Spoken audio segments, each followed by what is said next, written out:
হরে কৃষ্ণা সবাইকে। আজকে আমাদের দ্বিতীয় ক্লাস। আর আজকে হচ্ছে অত্যন্ত শুভ এক দিন, শ্রীকৃষ্ণ জন্মাষ্টমী। তাই আমরা অনেক অনেক আহ বলবো অনেক ফরচুনেট, আমাদের অনেক সৌভাগ্য। প্রথম ক্লাস হয়েছে বলরাম পূর্ণিমার দিনকে, আমাদের শুরু হয়েছে। আর দ্বিতীয় ক্লাস হচ্ছে শ্রীকৃষ্ণ জন্মাষ্টমীর দিনকে। তো আমরা অনেক অনেক ফরচুনেট যে এরকম মাধব তিথিতে আমরা ভগবত কথা শ্রবণ করছি, বলতে পারছি। এটা হচ্ছে একটা বিশাল বড় ব্লেসিং। আমি কীর্তন দিয়ে, একটা শর্ট কীর্তন আর আমাদের প্রার্থনা দিয়ে শুরু করে তারপরে আমরা ক্লাসটা এগোবো। जय राधा माधव, जय कुंज बिहारी। जय राधा माधव, जय कुंज बिहारी। जय गोपी जन वल्लभ, जय गिरिवरधारी। जय गिरिवरधारी। यशोदानन्दन व्रज जनरञ्जन, यशोदानन्दन व्रज जनरञ्जन। यमुनातीरा वनचारि, यमुनातीरा वनचारि। जय राधा माधव, जय कुंज बिहार। हरे कृष्णा कृष्ण कृष्ण हरे हरे, हरे राम राम राम हरे हरे। আমরা যারা যেখানে বসে আছি সেখান থেকে চোখ বন্ধ করে আমরা হাতের তালি দিয়ে, কীর্তনের ওয়ার্ডস হয়তো আমরা না জানতে পারি, কিন্তু আমরা হাতের তালি দিয়ে কীর্তনটা শ্রবণ করি। আর মনে করি যে আমরা সবাই এক জায়গায় বসে আছি, এরকম জুম কলে না, কিন্তু মনে করি যে আমরা সবাই এক জায়গায় আজকের দিনে বসে আছি। কারণ আমাদের শাস্ত্রে এটা বলা আছে যে হরিনামে, সংকীর্তনে যখন আমরা হাতের তালি দিই, তখন আমাদের যত কর্ম, যেই কর্মের কারণে আমরা বিভিন্নভাবে আমরা সাফারিংস পাই, কষ্ট পাই, কিংবা যেটাকে আমরা মনে করছি যে আনন্দ, সে কিছু মুহূর্তের হয়তো আনন্দ পেলাম যে আহ, সন্তান ভালো রেজাল্ট করেছে, ওকে, কিংবা মেয়ের ভালো বিয়ে হয়েছে, ছেলের ভালো বিয়ে হয়েছে, এইগুলোকে আমরা আনন্দ মনে করি। কিন্তু এইগুলো হচ্ছে খুবই একটা ছোট, মানে শর্ট মুহূর্তের আনন্দ, কিছুক্ষণ থাকে, তারপরেই আবার দুঃখ চলে আসে। তো আসলে এই ভৌতিক জগতে আমরা শুধু দুঃখই পাই। মাঝে মাঝে যে একটু ব্রেক লাগে, তখন আমরা মনে করি যে এটা আনন্দ। আসলে আনন্দ বলে এই ভৌতিক জগতে কিছু নেই। এটা আমার কথা না, এটা আমার ওয়ার্ডস না, এটা শাস্ত্রের কথা। এটা ভগবত গীতায় কৃষ্ণ নিজে বলেছে। তো এটা কৃষ্ণার কথা। কিন্তু যখন আমরা কীর্তনের মধ্যে, সংকীর্তন যেখানে হরিনাম হচ্ছে, যেখানে কৃষ্ণ কথা হচ্ছে, যখন আমরা সেখানে হাতের তালি দিয়ে কীর্তন করি, তো আমাদের যত হাতের রেখা, যেই রেখার কারণে আমরা বিভিন্ন কর্মের কারণে আমরা যে সাফার করছি, সেই রেখাগুলো পাল্টে যায়। কারণ তখন কৃষ্ণা, সে নিজেই আমাদের টেক কেয়ার করে। কারণ কৃষ্ণার ফোকাস, কৃষ্ণার অ্যাটেনশন আমাদের উপরে পড়ে যে আরে আমাকে কে ডাকছে। তো যেই কৃষ্ণার অ্যাটেনশন আমাদের উপরে পড়ে যাবে, তখন এই কর্ম আর কাজ করবে না আমাদের উপরে।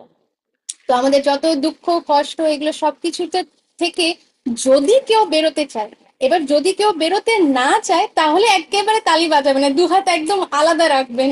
কিন্তু যদি কেউ এই দুঃখ কষ্ট কর্মের থেকে যদি বেরোতে চায়, তাহলে অবশ্যই হাতে তালি দেবেন, যেখানে বসে আছে চোখ বন্ধ করে।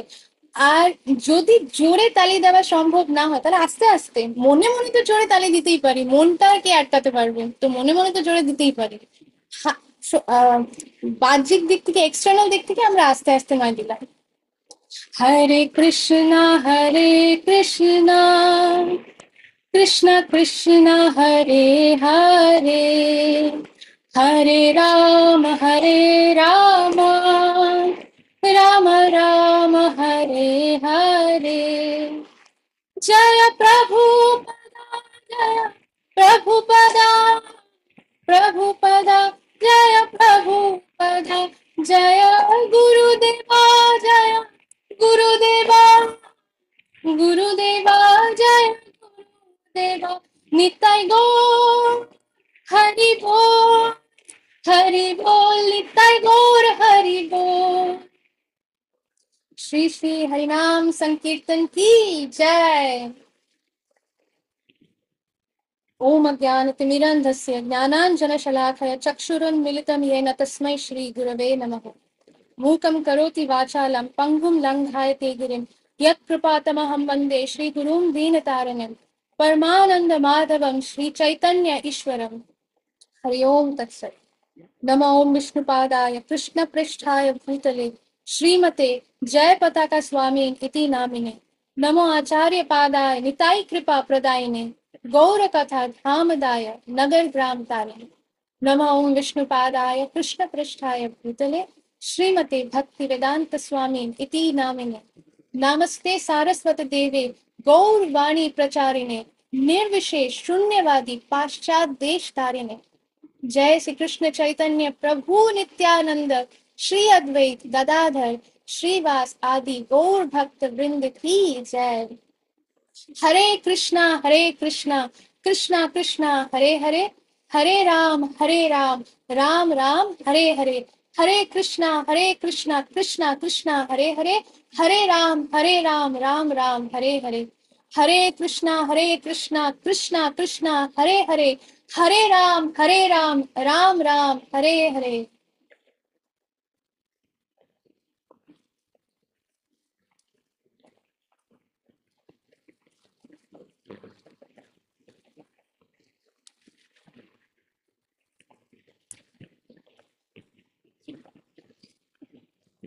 আচ্ছা, আমরা আমি এখনই ভগবদ গীতা যথাযথটা শেয়ার করব, যাতে আপনারা সবাইও দেখতে পারেন।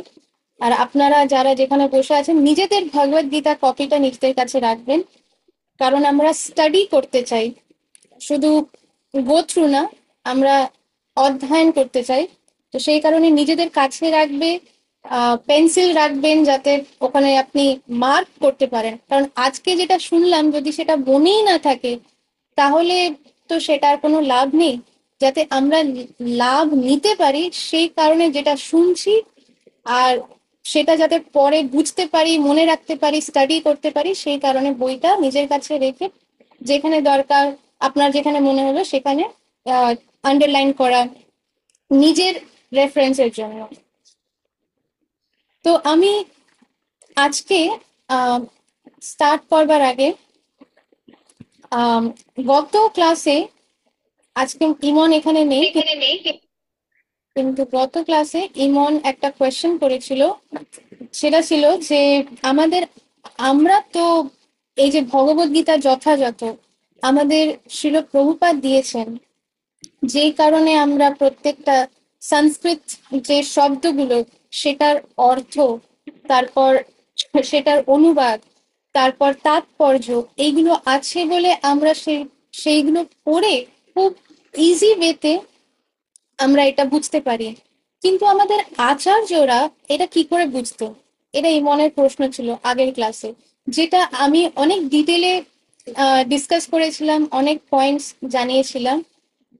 কিন্তু কিছু টেকনিক্যাল ডিফিকাল্টিজ এর জন্য যেটা হয় যে থট প্রসেসটা ব্রেক হয়ে যায়।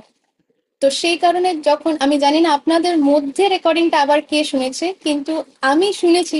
কারণ যখন আমরা কৃষ্ণর কথা বলে কৃষ্ণকে সেবা করবার চেষ্টা করছি, তখন গুরু আর কৃষ্ণা, আমাদের গুরু পরম্পরা তারাই আমাদের দিয়ে কথাগুলো বলান। কারণ আমার বা অন্যান্য যারাই হোক, কারোর কোনো শক্তি নেই ভগবানের কথা কাউকে বলবার, যদি না ভগবান স্বয়ং কৃপা করে, যদি না গুরুদেব কৃপা করে।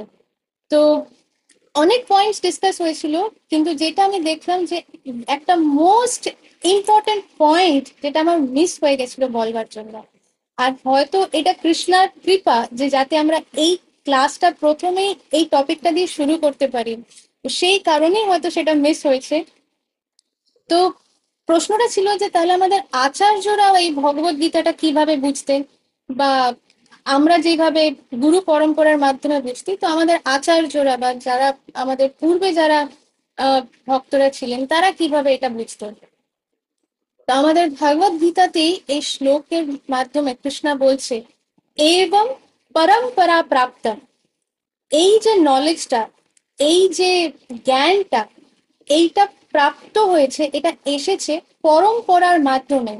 আমরা ডিসকাস করেছিলাম যে আমাদের যারা স্বর্গস্বামী, আমাদের যারা আচার্য বৃন্দ, আমরা জানি তাদের তাদের হিস্ট্রি, তাদের প্রত্যেকটা লাইফ হিস্ট্রি যেটা, সেটা আমরা জানি যে তারা শুদ্ধ ভক্ত। তারা মহাপ্রভু কৃষ্ণা তাদের সাথে ফেস টু ফেস কথা বলতে পারতেন। আমাদের শিল সনাতন গোস্বামী, তার বিগ্রহ ছিলেন গোবিন্দ দেবজি। তো গোবিন্দ দেব তাকে নিজেই বলতেন যে হে আরে সনাতন, তুমি তো আমাকে রোজই এই শুকনো রুটি দিচ্ছ, একটু নুন দাও না। তখন সনাতন গোসাই বলছে যে আজকে তুমি নুন চাইছো, কালকে বলবে এই দাও সেই দাও, একটু দই দাও। আমি যদি এই সবই জোগাড় করতে যাই, তাহলে আমি আমার গুরুদেবের আজ্ঞা কখন পালন করতে পারবো? আমার গুরুদেবের আজ্ঞা আজ্ঞা হচ্ছে কি, যে আমি এই শাস্ত্রগুলোকে লিখে যাতে প্রচার করতে পারি। তো এটা গুরুদেবের আজ্ঞা। সেই কারণে সে কি করেছে, কৃষ্ণা, গোবিন্দজি কৃষ্ণা স্বয়ং তার বিগ্রহ, আমরা ভাবতেই পারি না যে আমাদের মন্দিরের বিগ্রহ আমাদের সাথে কথা বলছে, কারণ আমরা নিজেরা অত পিওরই না। কিন্তু আমাদের স্বরগোস্বামী, আমাদের আচার্যরা আমাদের মতন সাধারণ জীবাত্মা না, ওনারা হচ্ছে শুদ্ধ ভক্ত। ভগবানের নিজের ধাম গোলক বৃন্দাবন থেকে তারা এসেছেন, আবির্ভূত হয়েছেন। তারা জন্ম নেয়নি আমাদের মতন, তারা আবির্ভূত হয়েছেন। তো কিন্তু তাও তারা জ্ঞান কিভাবে প্রাপ্ত করতেন? গুরু পরম্পরার মাধ্যমে, গুরুর আশ্রয় নিয়ে, গুরুর আশ্রিত হয়ে গুরুর মুখ থেকে তারা জ্ঞান লাভ করতেন। এমন না যে আমি তো ভগবানের সাথেই সরাসরি কথা বলতে পারি, তাই মাঝখানে আর গুরুর কি দরকার, ভগবানের সাথেই তো আমি সব জানতে পারছি।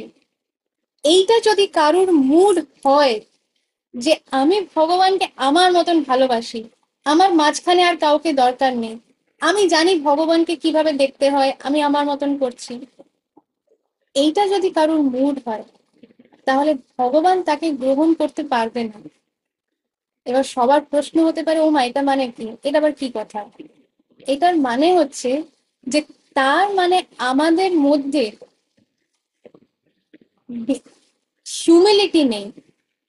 শুনিছে না, তৃণাদ আপি শুনিছে না, মানে তৃণর মতন আহ আর তরোর আপি সহিষ্ণু না। তৃণাদ আপি শুনিছেন মানে হচ্ছে তৃণর মতন, মানে ঘাসের মতন।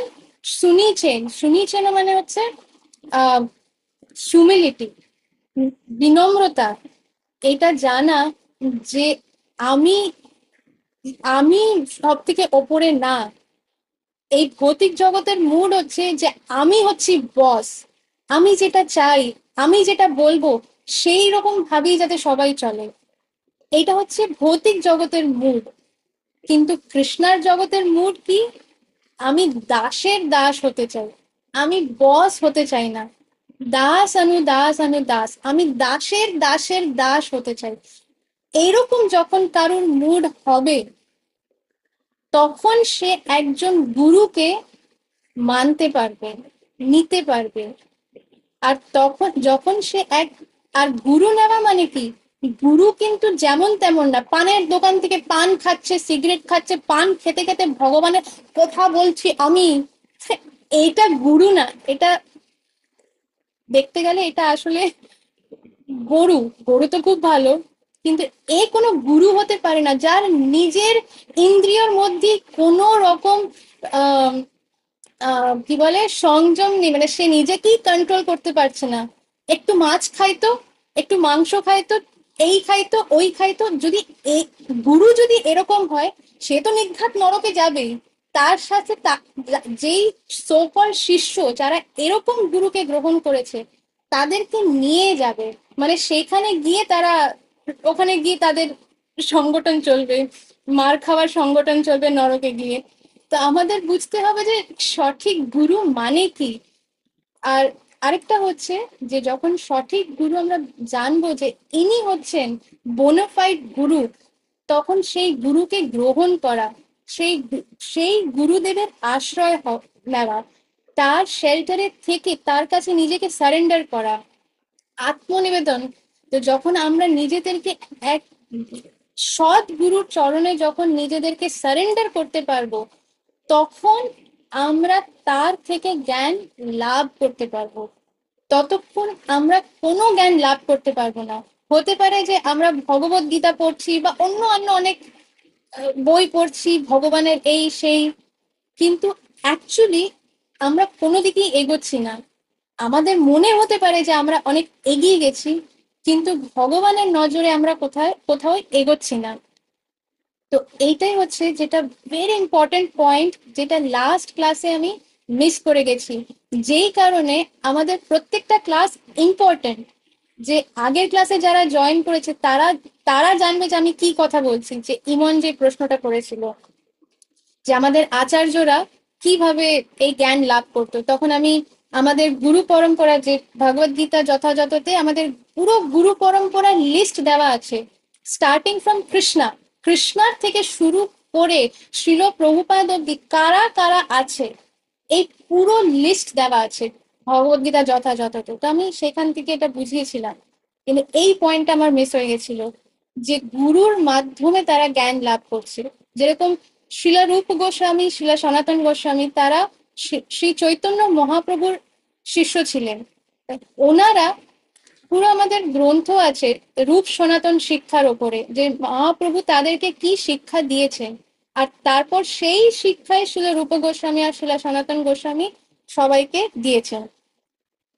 তো আশা করি যে যদি আগের ক্লাস কেউ শুনে থাকে আর পরের ক্লাস না শুনলে তারাই মোস্ট ইম্পর্টেন্ট পয়েন্টটা মিস করে যাবে।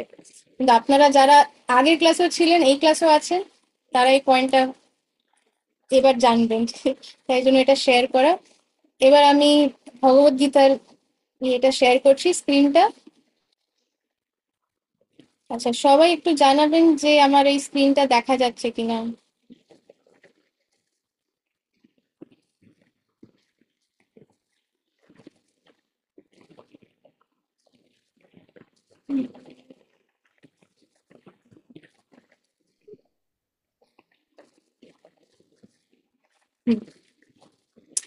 আচ্ছা, তো আমরা ছিলাম লাস্ট ক্লাসে, আমরা এই এই পিকচারটা অব্দি কভার করেছি। হ্যাঁ, আমি দেখতে পাচ্ছি সবাই হ্যান্ড রেজ করে, মানে থামস আপ দিয়ে জানাচ্ছে।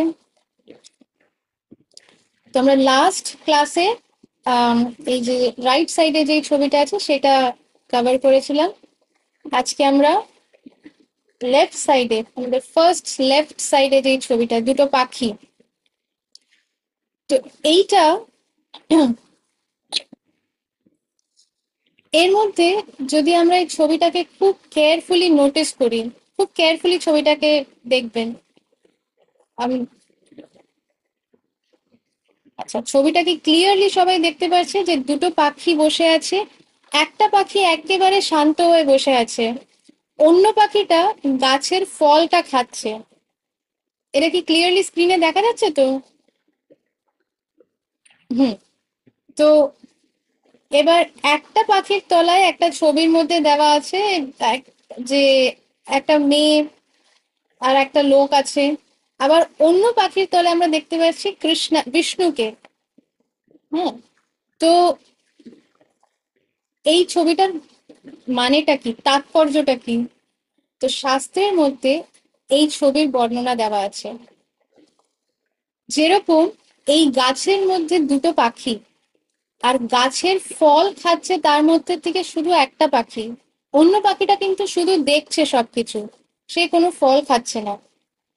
এইটা হচ্ছে এই যে আমাদের শরীরের ভেতরে আমরা কে, আমরা আত্মাটা। তো এই দুটো পাখির মধ্যে একটা একটা হচ্ছে আমরা নিজে, সেটা হচ্ছে যেই পাখিটা ফল খাচ্ছে। এই গাছটা হচ্ছে আমাদের জীবনটা। আমরা যা যা কর্ম অর্জন করেছি, ভালো কর্ম হোক খারাপ কর্ম হোক, যাই হোক, এই কর্মের ফল হচ্ছে, ফলটা ফ্রুটটা হচ্ছে এই গাছের ফলগুলো। আর যেই পাখিটাই ফলগুলো খাচ্ছে সেটা হচ্ছে আমরা নিজে। আর তার পাশে যে পাখিটা বসে আছে সেটা হচ্ছে পরমাত্মা। তো সোল আর সুপার সোল, আত্মা আর পরমাত্মা। তো পরমাত্মা সব, পরমাত্মা কে, সে হচ্ছে বিষ্ণু। আহ গর্ভোধাক্ষায় বিষ্ণু, মানে কৃষ্ণ আর বলরাম, আম, তারা কিন্তু ডিফারেন্ট নয়, তারা কিন্তু আলাদা নয়। কৃষ্ণেরই আরেক শরীর হচ্ছে বলরাম। আর বলরাম থেকে চতুর চতুর্ব্যূহ, অনিরুদ্ধ, শঙ্করসন, বাসুদেব আর আম, আম, শঙ্করসন, অনিরুদ্ধ, প্রদ্যুম্ন আর বাসুদেব, এই চারটে ডিভিশন হয় বলরাম থেকে। তারপরে আবার ফার্দার ডিভিশন হয়। এই ডিভিশন মানে বলরাম নিজেকে এক্সপ্যান্ড করে এই চারটে ফর্মে নিয়ে আসেন। আর এরকম ভাবে ডিভিশন হতে হতে, এক্সপ্যানশন হতে হতে গর্ভোধক্ষায় বিষ্ণু। তার মানে কি, যত ইউনিভার্সেস ক্রিয়েট হয়েছে, যত ব্রহ্মাণ্ড আছে, এই পুরো ব্রহ্মাণ্ডের ভেতরে গর্ভোদক্ষায় বিষ্ণু নিজে ঢুকে প্রত্যেক জীবাত্মা, যত সজীব বা নির্জীব, এনিথিং লিভিং বা নন লিভিং, যত এন্টিটিস আছে, তাদের প্রত্যেকের ভেতরে গর্ভোদক্ষায় বিষ্ণু নিজে অবস্থান করেন। উনি নিজে তার ভেতরে ঢোকে। কারণ যেই মুহূর্তে একটা শরীরের ভেতর থেকে পরমাত্মা বেরিয়ে যাবে, সেই শরীর থেকে আত্মাকেও বেরোতে হবে। সেই শরীরের ভেতরে আত্মা একা থাকতে পারে না। শুধুমাত্র পরমাত্মা আছে বলে আমাদের আত্মাও সেখানে আছে। তো তো প্রত্যেক শরীরের ভেতরে আত্মা আর পরমাত্মার এক্সিস্টেন্স আছে। এমন কোনো এন্টিটি নেই, এমন কোনো জীব নেই, জন্তু নেই, নির্জীব হোক সজীব, সজীব হোক, যাই হোক না কেন, এমন কিছু নেই যার ভেতরে ভগবান বা পরমাত্মা রূপে বাস করছেন না। তো সেই কারণে এই যে ছবিটা, এইটা হচ্ছে আমাদের আমাদের আম, মানে আমাদের ছবি বলবো। যে এই যেই পাখিটা ফল খাচ্ছে সেটা হচ্ছে আমরা নিজে। আর যখন বলবো আমরা নিজে, আরো বেটার হবে যদি আমরা এইভাবে ভাবি যে এটা আমি নিজে, আমি ফল খাচ্ছি আমার কর্মের, কখনো সুখ ভোগ করছি, কখনো দুঃখ ভোগ করছি, আমার নিজের কর্মের ফল আমি ভোগ করছি। আর তার পাশে পরমাত্মা বসে আছে, সারাক্ষণ ডাকছে যে একবার আমার দিকে দেখো, একবার তুমি আমার দিকে দেখো, একবার আমি যেটা বলছি সেটা শোনো, সেটা করো। তাহলে তুমি এই যে ফলগুলো খেয়ে যে কষ্ট পাচ্ছ, একবার মার খাচ্ছ, একবার ভালো থাকছো, একবার মার খাচ্ছ, একবার ভালো থাকছো, এই এই সাইকেলের থেকে বেরোতে পারবে। তো সেই পরমাত্মা আমাদের সাথে সেই কারণে বসে আছে, যাতে আমরা যদি একবার পাশে তাকাই, ভগবান মানে পরমাত্মাকে দেখে যদি আমাদের মনে পড়ে যে আমরা কি, মানে কেন এই দুঃখ ভোগ করছি, কেন। তো এই কারণে পরমাত্মা সবসময় সাথে থাকে। তো এটা হচ্ছে আমাদের প্রত্যেকের শরীরের ভেতরের ছবি। তো এর মধ্যে কারোর কোনো প্রশ্ন, ডাউট যদি কিছু থাকে তাহলে হ্যান্ড রেজ করে জিজ্ঞেস করতে পারেন, যদি কারোর কোনো ডাউটস বা কোয়েশ্চেন যদি থাকে। আচ্ছা, আমি কারোর হ্যান্ড রেজ দেখছি না। ওকে, মোহনের আমি হ্যান্ড রেজ দেখছি। আমি একটু মিস আউট করে গেলাম। ওই যে ওই আত্মার নিচে যে ওই, ছবিটা আছে ওইটা, হ্যাঁ বুঝতে পারলাম না কি। হ্যাঁ, সেটা সেটা হচ্ছে গর্ভোদক্ষাই বিষ্ণু। তো আমরা গর্ভোদক্ষাই বিষ্ণু কে বা কিভাবে তার এক্সপ্যানশন হয়েছে এটার ডিটেলসে যাব না, কারণ এইটা হচ্ছে শ্রীমদ্ ভাগবতমের টপিক। আমরা এখানে ভগবত গীতা ডিসকাস করতে এসেছি, তাই আমরা এইটা বোঝার চেষ্টা করব যে এটার ইম্পর্টেন্সটা কোথায়। কিন্তু এই যে তলায় যে বিষ্ণুর ছবি, সেটা হচ্ছে পরমাত্মা। সবার ভেতরে পরমাত্মা আছে আর আত্মা আছে। আত্মা মানে হচ্ছে আমরা নিজেরা, আর পরমাত্মা মানে হচ্ছে ভগবান। ঠিক আছে? তো ভগবান পরমাত্মা রূপে আমাদের সাথে অবস্থান করেন সবসময়। প্রত্যেক আমরা এই শরীরে এখন আছি, পরমাত্মা আমাদের সাথে এই শরীরে আছে। যখন মৃত্যু আসবে তখন আমরা এই শরীরটা, এই দেহটা ছেড়ে চলে যাব, আর আমাদের কর্মের অনুযায়ী আরেকটা দেহ পাবো। হতে পারে সেটা মনুষ্য দেহ হতে পারে, বা জন্তু জানোয়ার কীট পতঙ্গ, যা কিছু। যে আমাদের কর্ম, আমাদের চিন্তা ধারণা যেই রকম আমাদের থাকবে, সেই অনুযায়ী আমাদের পরের দেহ পেতে হবে। কিন্তু যেই দেহই পাবো সেই দেহর মধ্যে আবার পরমাত্মা আমাদের সাথে থাকবো। তো এইটা কি ক্লিয়ার? ওকে। আচ্ছা, ইমন হ্যান্ড রেজ করেছে। হরে কৃষ্ণ মাতাজি, দণ্ডবত প্রণাম। মাতাজি, আমার কথা কি শোনা যাচ্ছে? হ্যাঁ, একদম ক্লিয়ার। হ্যাঁ। মাতাজি, আমার প্রশ্নটা এটা, যেটা আপনি একটু আগে বললেন যে আত্মা ততক্ষণই আমাদের বডিতে থাকবে যতক্ষণ পরমাত্মা সেখানে থাকবে। তো আত্মা আর মানে পরমাত্মা কি একসাথেই সব সময় থাকে? তাহলে আমরা খারাপ কাজ করব কেন? মানে যদি আত্মার সাথে সাথেই সবসময় পরমাত্মা থেকে থাকে, মানে এটা একটুখানি কেমন একটা প্রবলেমেটিক হয়ে যাচ্ছে মনে হচ্ছে। আচ্ছা, আমি এইটাতে ফুল ডিটেলসে এখন যেতে চাই না, কারণ এটা ফুল ডিটেলসে মানে এই ভাগবত গীতার যথাযথতে অর্জুন আর কৃষ্ণার ডিসকাশন মধ্যে কৃষ্ণ পুরো জিনিসটা বোঝাবে। কিন্তু আমি এটাকে শর্টে যদি ইয়ে করি, যে আমাদের এই দেহটা জড় দেহ, তো তাই চারটে প্রবলেম আমাদের থাকবে। বার্থ মানে হচ্ছে জন্ম, ডেথ মানে মৃত্যু, জরা মানে হচ্ছে ওল্ড এজ, আর ব্যাধি মানে হচ্ছে কোনো রকম ডিজিজ, কোনো শরীর খারাপ হলো, কিছু হলো। তো এই চারটে জিনিস হচ্ছে, যে জন্ম নিয়েছে তাকে এই চারটে জিনিস ভোগ করতেই হবে। সেটা আমরাই কেন, আমাদের কথা ছেড়ে দাও, ব্রহ্মাকেও ভোগ করতে হয়। যারা দেবী দেবতা তাদেরকেও এই চারটে জিনিস সাফার করতে হয়। কারণ দেবী দেবতারা এই ম্যাটেরিয়াল ওয়ার্ল্ড এর মধ্যেই আছে। আদার দেন স্বয়ং ভগবান কৃষ্ণ আর ভগবানের যে এক্সপ্যানশন, বিষ্ণু, বৈকুণ্ঠ লোক, এই এইটাকে বলে স্পিরিচুয়াল স্কাই। এইটা বাদ দিয়ে তার তলায় যা কিছু এই ম্যাটেরিয়াল ওয়ার্ল্ড এর মধ্যে আসে। তো ম্যাটেরিয়াল ওয়ার্ল্ড মানেই হচ্ছে জন্ম, মৃত্যু, জরা, ব্যাধি। তো এমন কেউ যদি থাকে যার জন্ম হয়েছে কিন্তু মৃত্যু হয়নি, জানা আছে যে ঠিক আছে সে এখন 200 বছর বয়স, এমন কেউ কি আছে যার কোনোদিন কোনো ব্যাধি হয়নি? যদি এমন কেউ থাকে, তাহলে একদম প্রাউডলি হ্যান্ড রেজ করে বলতে পারো যে হ্যাঁ, আমি চিনি একজনকে, এর কোনোদিন কোনো ব্যাধি হয়নি, মৃত্যু হয়নি, এখন 200 বছর বয়স, 250 বয়স। কিন্তু এরকম কেউ থাকবে না, এটা পসিবল না, কারণ কৃষ্ণ বলে দিয়েছেন। তো যখন আমাদের বডিটা নয় আহ কোনো শরীর খারাপের জন্য, মানে ব্যাধির জন্য, কোনো রোগের জন্য, কিংবা বয়সের জন্য, রোগ তো থাকবে, বয়স হোক না হোক রোগ আসে।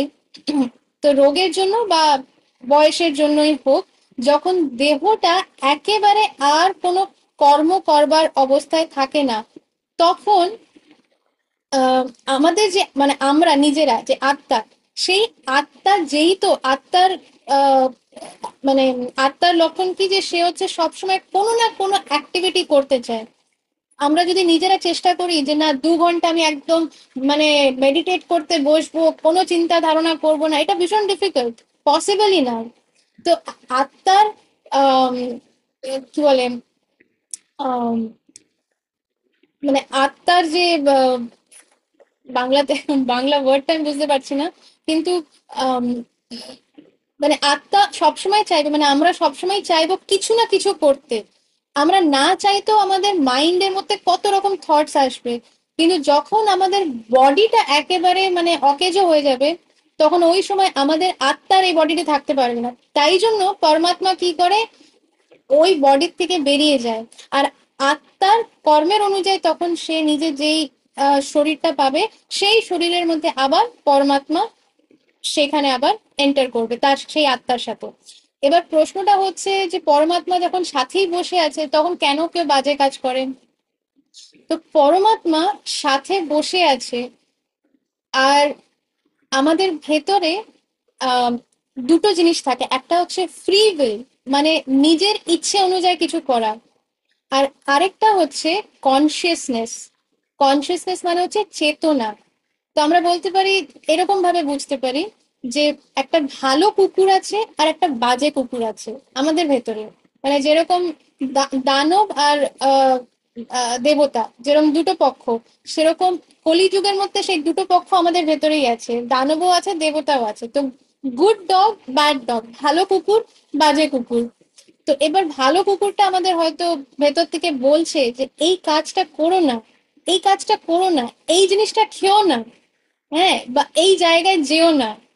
কিন্তু বাজে কুকুরটা বলছে আরে একটাই তো জীবন, এই সময়টা চলে গেলে পরে সব বৃথা চলে যাবে, নষ্ট হয়ে যাবে, চলো চলো, এনজয় লাইফ, এনজয় লাইফ, এইটা খাবে না তো কি খাবে? আরে যারা বলছে এইটা খেও না সেটা খেও না, এটা করো না সেটা করো না, তারা নিজেরা কি এনজয় করতে পারে নাকি? তারা নিজেরা বোকার মতন লাইফ ওয়েস্ট করছে আর আমাদের লাইফটাও ওয়েস্ট করছে। এটা ব্যাড ডগ ভৌ ভৌ ভৌ ভৌ করছে, ওইদিকে গুড ডগ আস্তে আস্তে বলছে আমি কিন্তু বলছি এটা করো না, এটা ঠিক না। এবার আমাদের ফ্রি উইল আর আমাদের কনসিয়াসনেস এই দুটোই কাজ করছে। এটা আমাদের উপরে ডিপেন্ড করছে যে আমরা কোন অপশনটা চুজ করব। যেরকম যাদের সন্তান আছে তারা জানবে যে কোনো বাবা মা মানে হয়তো দুটো সন্তান, একটা সন্তান খুব কথা শোনে, সব মেনে চলে, আবার আরেকটা সন্তান হচ্ছে কোনো কথাই শোনে না, যেটা বলা হবে তার উল্টোটাই করবে। তো এই এক্সপিরিয়েন্সটা মোটামুটি অনেকজনেরই থাকে বা প্রায় জনেরই থাকে, যে সন্তানকে যেটা বলা হচ্ছে সে শুনতেই চায় না। না চকলেট খেও না, চকলেট খাবো খাবো খাবো খাবো। কোনো বাবা মা কি তার কলার ধরে তাকে বলে যে না মানে না, দেবই না তোকে চকলেট, দেবই না তোকে এরকম কি কোনো বাবা মা করেছে আজ অব্দি? এখানে যারা বাবা মা আছে তাদেরকে আমি প্রশ্ন করছি, যারা যারা প্যারেন্টস এখানে, বা যারা বাচ্চা, এখানে বাচ্চা তো একজনই, তো সে মাথা নাড়িয়ে বলেছে তার বাবা মা কোনোদিন তার সাথে এটা করেনি। কিন্তু অন্য যারা বাবা মা আছে তারা কি কোনোদিন তাদের সন্তানের সাথে এরকম বিহেভ করেছে যে এটা তোমার জন্য ভালো না, দেবই না, মানে জোর করে কি কাউকে করা গেছে এটা? যখন সন্তান যদি একটা এক্সট্রিম লেভেলে চলে যায় যে না দিলে আমি মানে আমি এমন একটা কিছু করব, তখন তখন বাবা মাকে বলতে হয় যে না না ঠিক আছে ঠিক আছে, ওকে ঠিক আছে তুমি নাও।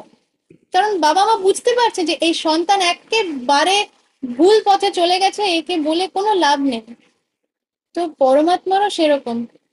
পরমাত্মা আমাদের বাবা, সে আমাদের সাথে আছে, আমাদেরকে বোঝানোর চেষ্টা করেছে যাতে আমরা এখানে না আসি, তাও তো আমরা এসেছি তার সাথে ঝগড়া করে। এই ভৌতিক জগতে জন্ম নিয়েছি মানে কি, কৃষ্ণার সাথে আমরা ঝগড়া করে এই ভৌতিক জগতে জন্ম নিয়েছি এনজয় করব বলে। আর তা সত্ত্বেও কৃষ্ণা পরমাত্মা রূপে আমাদের সাথে এসে আমাদেরকে গাইড করবার চেষ্টা করছে। কিন্তু আমরা সেটা শুনতে কি রাজি আছি? আদৌ রাজি আছি হ্যাঁ বললেই হয় না, আদৌ কি রিয়েলি শুনছি সে যেটা বলছে? ভগবান ভগবত গীতাতে 4টে নিয়ম দিয়েছে যে মনুষ্য হওয়ার জন্য মানে যদি সাত, প্রথমে তো ভক্তি পথে এগোনোর জন্য, ভগবত পথে এগোবার জন্য দরকার হচ্ছে প্রথমে মানুষ হওয়া। মানুষ হওয়ার জন্য দরকার হচ্ছে 4টে নিয়ম। তো সেই 4টে নিয়মই আমরা কতজন আছে যারা পালন করতে পারে না, আর পালন করতে গেলে হাবুডুবু খায়, প্রথমত পালন করতে চাই না, আর চাইলে পরেও হাবুডুবু খেতে হয়। তো সেই জায়গায় বুঝতে পারছো ইমন, মানে এটা কি ক্লিয়ার হচ্ছে আস্তে আস্তে যে পরমাত্মা তো আমাদের সাথে আছে, গাইড করছে, কিন্তু কৃষ্ণা কখনো ফোর্স করে না।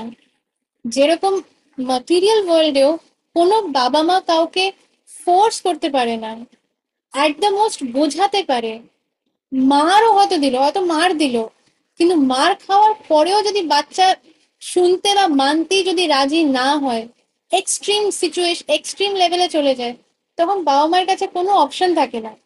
সেরকমই কৃষ্ণা কাউকে ফোর্স করে না। ভালোবাসাটা কিন্তু কাউকে জোর করে হয় না। কোনো ওয়াইফ নিজের হাজবেন্ডকে কলার ধরে জোর করে বলতে পারে, হ্যাঁ আমাকে ভালোবাসো, হাউ ডেয়ার ইউ, তুমি আমাকে ভালোবাসো না, হ্যাঁ তোমার ঠাকুর তো আমাকে ভালোবাসবে। আসলে এটা কখনো হয়েছে? এটা পসিবল না। তাহলে তো সেটা ভালোবাসাই না। তো কৃষ্ণা চায় যে আমরা তাকে ভালোবাসি, কারণ কৃষ্ণাও আমাদের ভালোবাসে, not by force, with love. এই কারণে যেহেতু আমরা নিজেদের মন মতন মর্জিবাদী, নিজের মন মতন করতে চাই, সেই কারণে আমরা এই যে পাপ পুণ্য এই যে সবকিছু চলছে, এই কারণে আমরা বিভিন্ন প্রকারের দেহ পাই, আর তারপরে আমাদের সাফারিং কন্টিনিউ হয়। অনেকজন তো দেহ পায় না, নরকে যেতে হয়। তো এইভাবে সাফারিং কন্টিনিউ হয়। তো এটা এটা আই হোপ যে এটা ফুললি ক্লিয়ার। আর যদি তাও যদি কারোর ডাউট থাকে, কোনো কোয়েশ্চেন থাকে, তাহলে পরে হ্যান্ড রেজ করে জিজ্ঞেস করবে, কারণ প্রত্যেকটা জিনিস খুব ইম্পর্ট্যান্ট।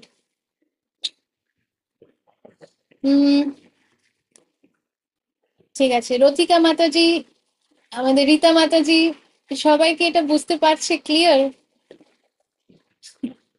আচ্ছা, ঠিক আছে। রিয়া মাতাজি ক্লিয়ার এটা? ঠিক আছে, তাহলে আমরা নেক্সট ইয়ের দিকে যাব, ছবির দিকে। এবার এই ছবিতে আমরা দেখতে পাচ্ছি যে একজন যোগী ধ্যান করছে, আর ধ্যান করে তার যে আত্মাটা, সেটা তার মস্তিষ্কের থেকে ওপর থেকে বেরোচ্ছে। আর বেরিয়ে আমরা দেখতে পাচ্ছি যে একটা, এটা হয়তো কোনো একটা প্ল্যানেট, কোনো গ্রহ, চন্দ্র, হয়তো মুন প্ল্যানেট হয়তো। তো সেই আত্মাটা সেখানে যাবে, তার জার্নিটা। এই ছবিটা এখানে দেখলে পরে খুব স্ক্রুটিনাইজিংলি দেখলে আমরা বুঝতে পারবো যে একজন জঙ্গলের মধ্যে বসে বা কোথাও একটা বসে এরকম অনেক ঘোর তপস্যা করে, তার অবস্থা আমরা দেখতে পাচ্ছি যে কত বছর ধরে তপস্যা করে ধ্যান করে তার গায়ের মধ্যেই আমরা দেখতে পাচ্ছি যে সব সব গাছপালা উঠে গেছে। তো এইটাকে বলে আহ যারা জ্ঞান যোগী, ধ্যান যোগী, যারা ধ্যান করছে, জ্ঞান করছে, জ্ঞানের মাধ্যমে বা ধ্যানের মাধ্যমে আহ, তারা হায়ার ডেস্টিনেশনে যেতে চায়। তো এবার কলিযুগে আমাদের ফার্স্ট থিং হচ্ছে যে আমাদের এত ধৈর্য নেই, এত ক্ষমতাও নেই যে আমরা এরকম ভাবে ধ্যান করে, এরকম মেডিটেশন করে আমরা মাইন্ডটাকে ফিক্স করতে পারি। আর আমরা তো ডিসাইড করলাম যে আমি এই জন্মের পর আমি চাই সূর্য, সূর্য গ্রহতে, মানে সূর্যের কি বলে গ্রহ না, প্ল্যানেট, প্ল্যানেটকে বাংলায় কি বলে? আহ রিনা মাতাজি, প্ল্যানেটকে বাংলাতে কি বলে? লোক, সূর্যলোক। আচ্ছা, সূর্যলোক। তো যদি কেউ ভাবে যে আমি সূর্যলোকে জন্ম নিতে চাই বা চন্দ্রলোকে জন্ম নিতে চাই, তো এরকম যদি কেউ ধ্যান করে অনেক বছরের পর বছর এরকম তপস্যা করে ইয়ে করে, তখন তাদের মধ্যে হয়তো একজন এটাতে সাকসেসফুল হতে পারে। আর তখন তারা কি করে যে তারা নিজেরা দিনক্ষণ সবকিছু দেখে সবকিছু বুঝে তারা নিজেদের আত্মাকে এই মস্তিষ্কের থেকে বের করে সেই সেই লোকে তারা যায়। কিন্তু ভগবত গীতাতে এটা বলা হচ্ছে। আচ্ছা রিনা মাতাজি, আপনি এটা রিড করুন। আচ্ছা ঠিক আছে, আজকে আমাদের এখানে আহ রিয়া মাতাজি আছে আজকে। আম, রিয়া মাতাজি, আপনি কি রিড করতে চান? এই এই জায়গাটা রিড করতে চান আপনি? আচ্ছা, রিয়া মাতাজি বোধহয় নেই এখন, মানে ভিডিওতে নেই। রিনা মাতাজি, আপনি রিড করুন। মাতাজি, এই যে যোগী, এইটা। হ্যাঁ, যোগী। এটা খুব একটা ক্লিয়ার দেখা যাচ্ছে না, তাই না?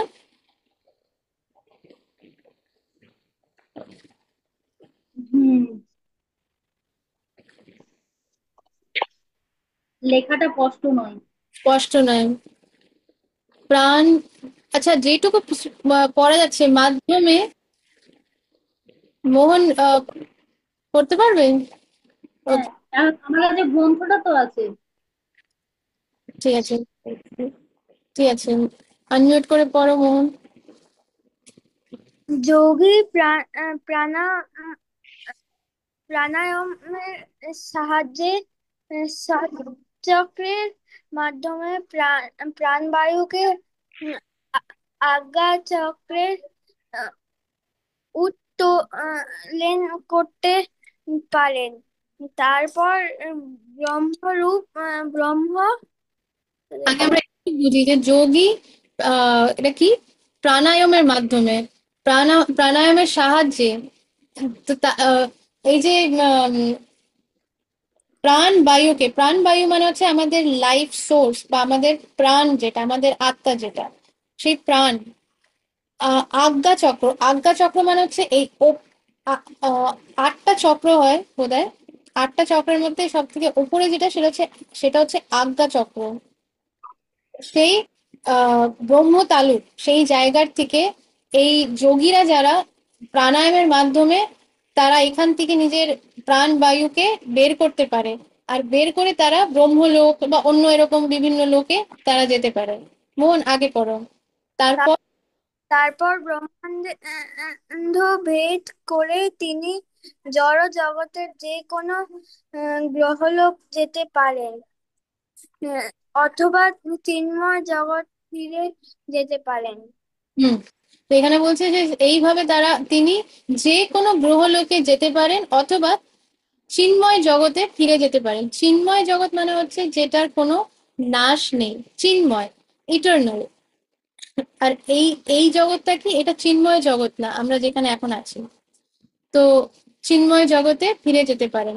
এবার এখানে এখানে লেখা আছে কিন্তু যে তারা আহ উদ্দোলন করতে পারেন, আর তারপর ব্রহ্ম আহ এক জায়গায় লেখা ছিল যে তারা ব্রহ্মলোক যেতে পারেন কিংবা চিন্ময় জগৎ। তো এটা দিয়ে বোঝা যাচ্ছে যে ব্রহ্মলোক কিন্তু চিন্ময় জগৎ না। এখানে ক্লিয়ারলি এটা বোঝা যাচ্ছে যে তারা ব্রহ্মলোকেও যেতে পারে অথবা যে কোনো অন্য গ্রহলোকে যেতে পারে অথবা চিন্ময় জগতে। তো আমাদের এটা বুঝতে হবে যে ব্রহ্মলোক বা এই জগৎটা কিন্তু চিন্ময় জগৎ না, চিন্ময় জগৎ কিন্তু আলাদা।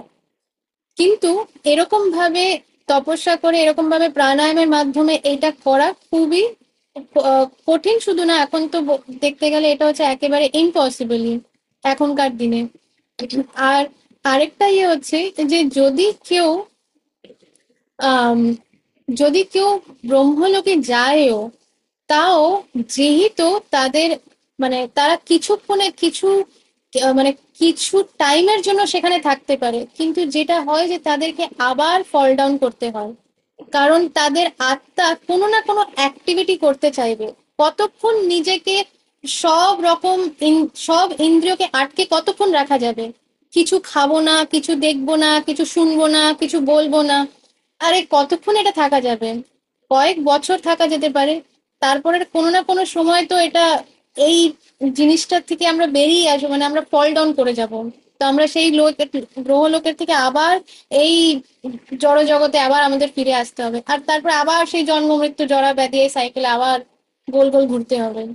তো এইটা এইটা বেসিক্যালি এই কলিযুগের জন্য খুবই, কি বলবো, এটা হচ্ছে একটা মানে একটা সারিয়াল সিনারিও যে আম, কেউ এরকম ভাবে কোনো গ্রহে লোকে যেতে পারে। তা আমাদের জন্য এটা সম্ভব নয়। এবার নেক্সট ইয়েতে যাব আমরা। আচ্ছা, এই ছবিটা একটুখানি, এই ছবিটা সবাই দেখতে পাচ্ছি ক্লিয়ারলি। এখানে আমরা ওপরে দেখছি কৃষ্ণাকে, গাভ কৃষ্ণা নিজের গাভীর সাথে বসে আছে, গাভী তাকে আদর করছে, কৃষ্ণও তাকে আদর করছে। তার তলে আমরা দেবী দেবতাদের দেখতে পাচ্ছি, মা সরস্বতী আছে এখানে। আহ তো বিভিন্ন দেবী দেবতারা আছেন। আর তারপরে নিচে আমরা দেখতে পাচ্ছি যে এখানে কিছু মানুষজন আছে, আবার তার পেছনে কালো জামা পরে কিছু আছে। সবাই এটা ক্লিয়ারলি দেখতে পাচ্ছি ছবিটা?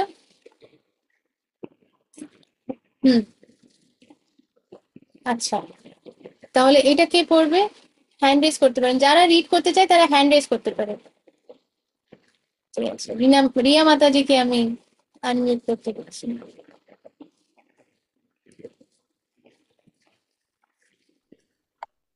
নমস্কার মাতাজি। কৃষ্ণা। অল্প বুদ্ধিপূর্ণ মানুষেরা কামনা চরিতার্থ করার জন্য দেবতাদের শরণাপন্ন হয়ে ক্ষণস্থায়ী জড়সুখ কামনা করে, মাতাজি, কিন্তু আপনার এই লাইনটা একটু পড়বেন, একটু কম শুনতে পেলাম আমি। অল্প বুদ্ধিসম্পন্ন মানুষেরা কামনা চরিতার্থ করার জন্য দেবতাদের শরণাপন্ন হয়ে ক্ষণস্থায়ী জড়সুখ কামনা করে। আচ্ছা, আমরা আগে এইটুক বুঝি, কারণ এটার মধ্যে অনেক কিছু আছে আবার। অল্প বুদ্ধির মনুষ্যরা মান বা মানুষেরা কামনা চরিতার্থ করার জন্য, মানে কামনা চরিতার্থ বলতে যদি একদম সাদামাটা ভাষায় যদি আমরা বুঝি, সেটা হচ্ছে ইন্দ্রিয় তৃপ্তি করবার জন্য। ভালো ঘর চাই, ভালো বর চাই, ভালো বউ চাই, ভালো চাকরি চাই, গাড়ি চাই, আর এক্সেট্রা এক্সেট্রা, কত রকম কিছু হতে পারে। আর অনেক ডিটেলস আমি যাচ্ছি না, কারণ ইন্দ্রিয় তৃপ্তির তো কোনো শেষ নেই। তো কামনা চরিতার্থ করার জন্য দেবতাদের শরণাপন্ন হয়ে। এবার দেবতা মানে কি, দেবী দেবতা মানে কি? তো দেবী দেবতা মানে হচ্ছে যে ভগবান কৃষ্ণকে বাদ দিয়ে আমরা যাদের কথা জানি তারা সবাই দেবী দেবতা। বাবা ভোলানাথই হোক, মা দুর্গা হোক, মা কালী হোক, আহ শীতলা মা হোক, যে কোনো, আমি এর বাইরে আমার দেবী দেবতা ব্রহ্মা হোক না কেন, ইন্দ্র হোক না কেন, তো যত দেবী দেবতা মানে ভগবানকে বাদ দিয়ে, বিষ্ণুকে বাদ দিয়ে, কৃষ্ণাকে বাদ দিয়ে আর যারা আছে, যেনারা আছেন, তাদেরকে বলা হচ্ছে দেবী দেবতা। তো কেন দেবী দেবতা? কারণ তারা দেবতা, দেবতা মানে কি মাস্টার। তো তাদেরকে কিছু রেসপন্সিবিলিটি দেওয়া হয়েছে, তাদেরকে কিছু ডিউটিস দেওয়া হয়েছে, আর তারা হচ্ছে সেই রেসপন্সিবিলিটি বা সেই অফিস, যে ডিপার্টমেন্ট তাদেরকে দেওয়া হয়েছে, সেই ডিপার্টমেন্টের কিন্তু তারা হেড, তারা বস, সেই কারণে তারা দেবতা। কিন্তু যখন মনুষ্য জন্ম পেয়ে যখন আমরা গণেশ গণেশজির কাছে বা শিব বাবা ভোলানাথের কাছে বা মা দুর্গার কাছে বা মা কালীর কাছে যখন আমরা গিয়ে কিছু চাই, তখন এটাকে, তাদেরকে কি বলা হচ্ছে? অল্প বুদ্ধি সম্পন্ন মানুষ। আর কেন তাদের কাছে যাচ্ছে? কারণ এরকম যারা হয় তারা দেখে যে আরে কৃষ্ণার কাছে কিছু চাইলে তো অনেক সময় পাওয়াই যায় না, বিষ্ণুর কাছে কিছু চাইলে পরে তো অনেক সময় পাওয়া যায় না, কিন্তু যখনই আমি বাবা ভোলানাথের মাথায় জল দিয়েছি, যখনই নারকল দিয়েছি, দুর্গা মায়ের কাছে কিছু চেয়েছি, মা কালীর কাছে কিছু চেয়েছি, আজ অব্দি আমার কোনো এমন হেন কোনো ইচ্ছা নেই যেটা পুরো হয়নি। তো আচ্ছা, এখানে কেউ আছে যে অনেকগুলো দাগ কাটছে, তো আমি একটু রিকোয়েস্ট করবো দাগ না কাটতে, না হলে পরে পড়তে অসুবিধা হবে। আম, আচ্ছা, তো এরকম যারা, তখন কি হয় যে তারা ভাবে যে কৃষ্ণ তার মানে তো কিছুই পারে না, কৃষ্ণার কাছে চাইলে কি কৃষ্ণা কিছু দিতে পারে নাকি? কিছুই তো দেয় না। সেই কারণে আমি যাই একটু মা কালীর কাছে, বাবা ভোলানাথের কাছে, আমার বাবা এরাই ভালো, গণেশজির কাছে যাই, যা চাই তাই পাই। তো এইটা হচ্ছে, এটা হচ্ছে কামনা বা মানে আমার যত কামনা আছে সেইগুলো পুরো হোক, কারণ আমরা মনে করছি এরা প্রত্যেকে হচ্ছে আমার চাকর। আমরা ভগবান কৃষ্ণকেও নিজেদের চাকর বানিয়ে রাখতে চাই, কিন্তু যেহেতু ভগবান কৃষ্ণ সে হচ্ছে ভগবান, আর সে জানে যে আমাদের জন্য কোনটা ভালো আর কোনটা বাজে, কোন জিনিসটা পেলে আমাদের জন্য আমাদের ক্ষতি হবে, তখন তখন কৃষ্ণা কি করে? আমরা যতই চাই দাও দাও দাও দাও দাও, কৃষ্ণা বলে না, দেবো না দেবো না দেবো না। কারণ কৃষ্ণা জানে যে ওরে, তোকে এটা দিলে পরে তোর আর 2 বছর পরেই ক্ষতি হবে, আর 2 দিন পরেই ক্ষতি হবে, তাই কৃষ্ণা সেটা দেবে না। কারণ কৃষ্ণা হচ্ছে আমাদের রিয়েল ফাদার, আমাদের পরম পিতা। দেবী দেবতারা হচ্ছে মাসি মেশো, মামা মামি এদের মতন, তারা জানে না যে আমার সন্তানের কি দরকার। দেখা যাচ্ছে আমার সন্তানের প্রচন্ড সর্দি জ্বর, আর এইদিকে বায়না করছে আইসক্রিম খাবো আইসক্রিম খাবো, কিন্তু মা হচ্ছে একদম মানে নিষ্ঠুরের মতন, পাত্তাই দিচ্ছে না বাচ্চাকে। কাঁদুক যা ইচ্ছা করে, পাত্তাই দিচ্ছে না। পাশে দেখা গেল মাসি এলো, মাসি এসে বললো যে ইস মাটা কিরকম, তোকে এত কান্নাকাটি করছে, কেঁদে কেঁদে নাক থেকে জল বেরিয়ে গেল, তাও তোকে আইসক্রিম দিচ্ছে না, আয় আমি তোকে দিই আইসক্রিম। ওই আইসক্রিম খেয়ে কি হবে, জ্বর আরো তুঙ্গে যাবে। বাচ্চাটা তো গেল, মানে বাচ্চাটার শরীরটা তো গেল, সাফার করতে হবে বাচ্চা আর তার বাবা মাকে, মাসি তো আইসক্রিম খাইয়ে চলে গেল। তো এইটাই হচ্ছে, যখন আমরা কোনো জিনিস দেবী দেবতাদের কাছে চাই, এরা হচ্ছে মামা মামি মেসো মাসি তাদের মতন, যা চাইবে দিয়ে দেব। আচ্ছা, আম, আমি রিকোয়েস্ট করবো যে প্লিজ আমাকে একটুখানি দেখতে হবে যে কিভাবে এটা ইয়ে করা যায়, এত কাটাকুটি কি করে হয়ে যাচ্ছে।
আহ এটা আমি কোনো ইয়ে দেখতে পাচ্ছি না যে কিভাবে। আচ্ছা, সবাই আমার স্ক্রিন কি আবার দেখতে পাচ্ছে? ওকে, ওকে। তো আমি কোথায় ছিলাম, আমাকে একটুখানি এই মাঝখানে এত দাগ এসে গেছে যে এখন আমি নিজেই পড়তে পারছি না এখানে।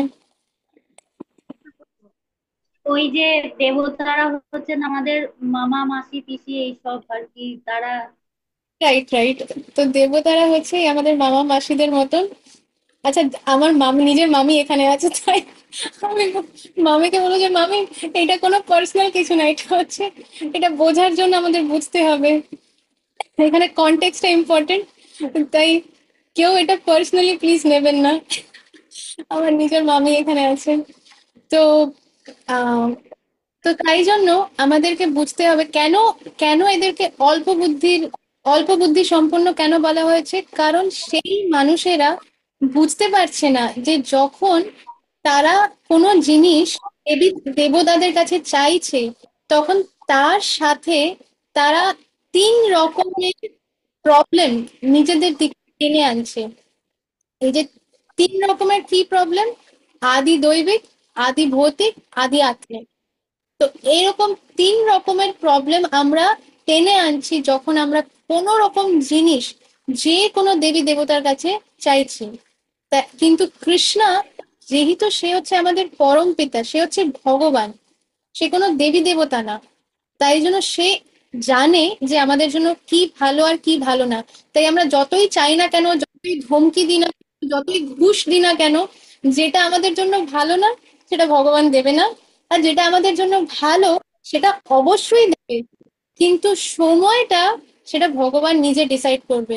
আজকে চাইলাম বলি যে আজকে পেয়ে যাব বা কালকে পেয়ে যাব, তা না। ভগবান জানে যে হ্যাঁ, তুমি যে জিনিসটা চেয়েছো এটা খুব ভেরি গুড, এটা ভালো জিনিস চেয়েছো, কিন্তু এইটা আমি তোমাকে দেব 2 বছর পরে গিয়ে। এটার কেন, কারণ কৃষ্ণ জানে যে 2 বছর পরে এটা আমার জন্য বেস্ট হবে, আজকে দিলে এটা আমার জন্য ভালো হবে না। তো সেই কারণে আমাদের কোনো কিছু যদি চাইতেও হয় তাহলে আমাদের উচিত কৃষ্ণার কাছে গিয়ে চাওয়া, কোনো দেবী দেবতাদের কাছে না চাওয়া। আর যদি চাইতেই হয় তাহলে সেই দেবী দেবতাদের কাছে আমাদের কি প্রার্থনা করা উচিত, যে যেইভাবে আপনারা বা যেইভাবে আপনি ভগবানের মানে সেবা করছেন, তাকে আনন্দ দেওয়ার জন্য, সেইভাবে আমাকে আশীর্বাদ দিন, যাতে আমি আমার গুরু কৃষ্ণার সেবা করতে পারি। যদি কিছু বলতেই হয়, আমাদের আর কিছু চাওয়া উচিত না, শুধু কৃষ্ণ ভক্তি চাওয়া উচিত।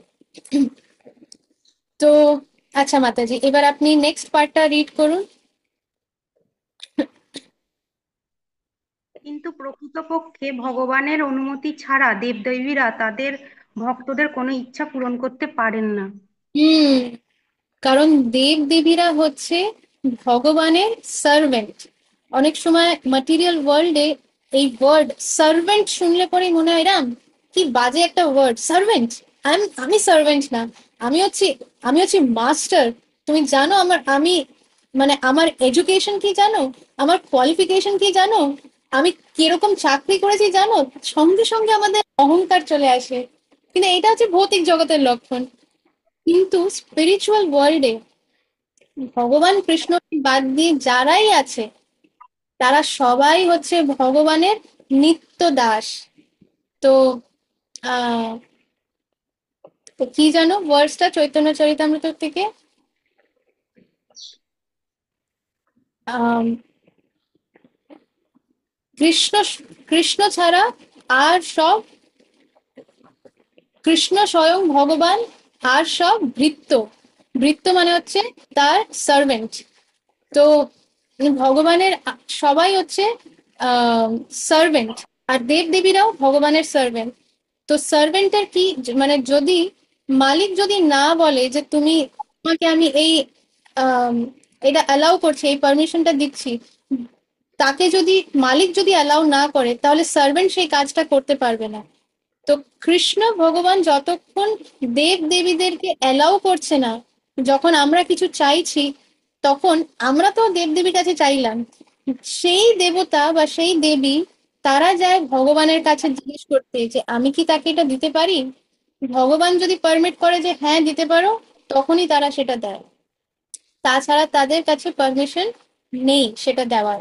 তো এখানে এটাই বলা আছে যে কিন্তু প্রকৃতপক্ষে ভগবানের অনুমতি ছাড়া দেব দেবীরা তাদের ভক্তদের, ভক্তদের মানে হচ্ছে যারা দেব দেবীর পুজো করছে তা সেই ভক্তদের কোনো কোনো ইচ্ছে পূরণ করতে পারেন না।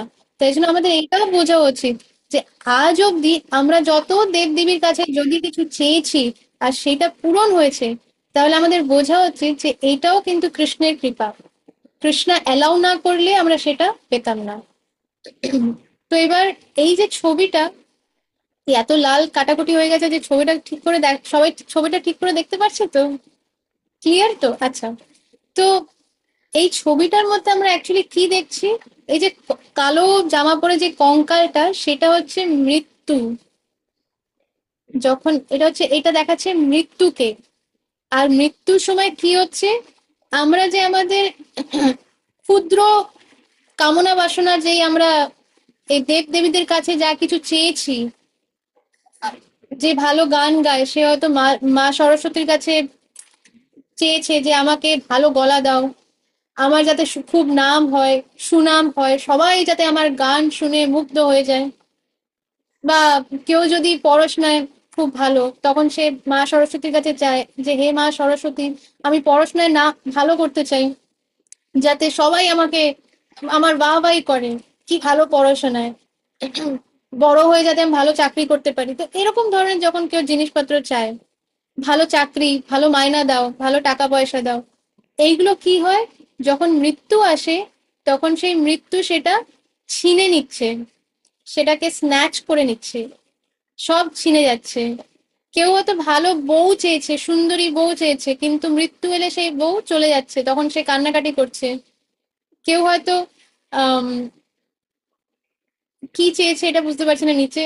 ও, কেউ হয়তো খুব মদ, এই যে স্মোকিং, ড্রিঙ্কিং এইগুলো খুব করছে, তখন আমরা দেখতে পাচ্ছি মৃত্যু এসে তাকে নিয়ে যাচ্ছে, তার হাতে এখানে একটা অ্যালকোহলের গ্লাস দেখতে পাচ্ছি। তো এরকম ভাবে এখানে আমরা দেখছি কোনো ডিগ্রি, অনেকজন অনেক ডিগ্রি,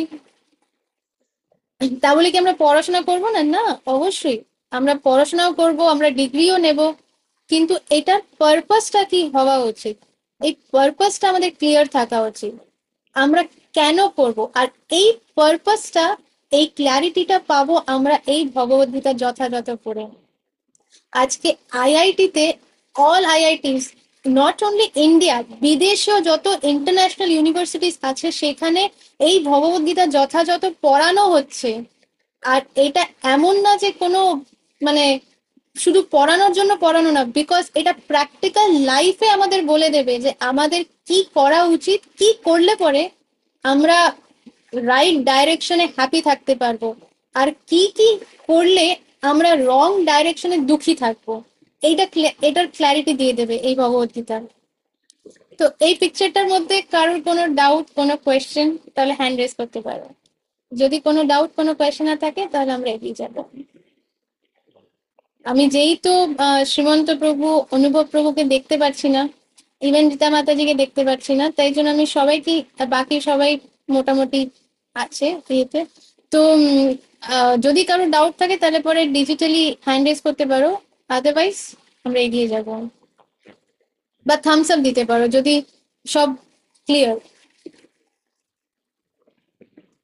ওকে, ঠিক আছে। এবার আসছি আমরা আমাদের নেক্সট ছবির দিকে। কি ভয়ঙ্কর ছবি! এই ছবিটা আমার প্রথম দিকেই দেখলে ভীষণ ভয় করতো, এখনো ভয় করে দেখলে। এই ছবিটা কি সবাই ক্লিয়ারলি দেখতে পাচ্ছেন? হ্যাঁ, আর এখন এই রেড যে দাগগুলো আছে এগুলো একটু হেল্পও করছে ছবিটার সাথে, একটু কালার, রাইট কালার কম্বিনেশন হয়েছে। আচ্ছা, কে রিড করবে তারা হ্যান্ড রেজ করতে পারে। আচ্ছা, রতিকা মাতাজিকে আমি আনমিউট করার ইয়ে দিচ্ছি। প্রণাম মাতাজি। প্রণাম মাতাজি। ভগবদ গীতায় বলা হয়েছে, জীব মৃত্যুর পর পূর্ব মুহূর্তে যেরূপ স্মরণ করে দেহ ত্যাগ করে। আর করবো? হ্যাঁ, আরেকটু করুন। সে পরবর্তী জন্মে সেরূপ দেহ লাভ করে থাকে। আচ্ছা, এটা আরেকবার একটু জোরে পড়তে পারো মাতাজি, আরেকবার এই প্রথম লাইনটাই। ভগবদ গীতায় বলা হয়েছে, জীব মৃত্যুর পূর্ব মুহূর্তে যেরূপ স্মরণ করে দেহ ত্যাগ করে, সে পরবর্তী জন্মে সেরূপ দেহ লাভ করে থাকে। তো ভগবদ গীতায় আর এখানে দেওয়াও আছে যে কোন অধ্যায় আর কোন শ্লোকে বলা আছে। ভগবদ বলা হয়েছে জীব, জীব মানে হচ্ছে আমরা, মনুষ্য জীব, মৃত্যুর পূর্বে, মানে জাস্ট যখন মৃত্যু হবে তার কিছু মুহূর্ত আগে যেটা স্মরণ করবে। এবার যেরকম আমাদের যদি আমরা দৈনন্দিন জীবনে আহ আমাদের সংসারের মধ্যে আমরা জড়িয়ে থাকি, অনেকজন নিজের সন্তানকে নিয়ে অনেক অ্যাটাচ থাকে, হাজবেন্ড ওয়াইফকে নিয়ে অ্যাটাচ থাকে, অনেকজন নিজের প্রেস্টিজ নিয়ে অনেক অ্যাটাচ থাকে, হয়তো অনেক হাই পজিশন আছে সেটা নিয়ে অনেক অ্যাটাচমেন্ট থাকে।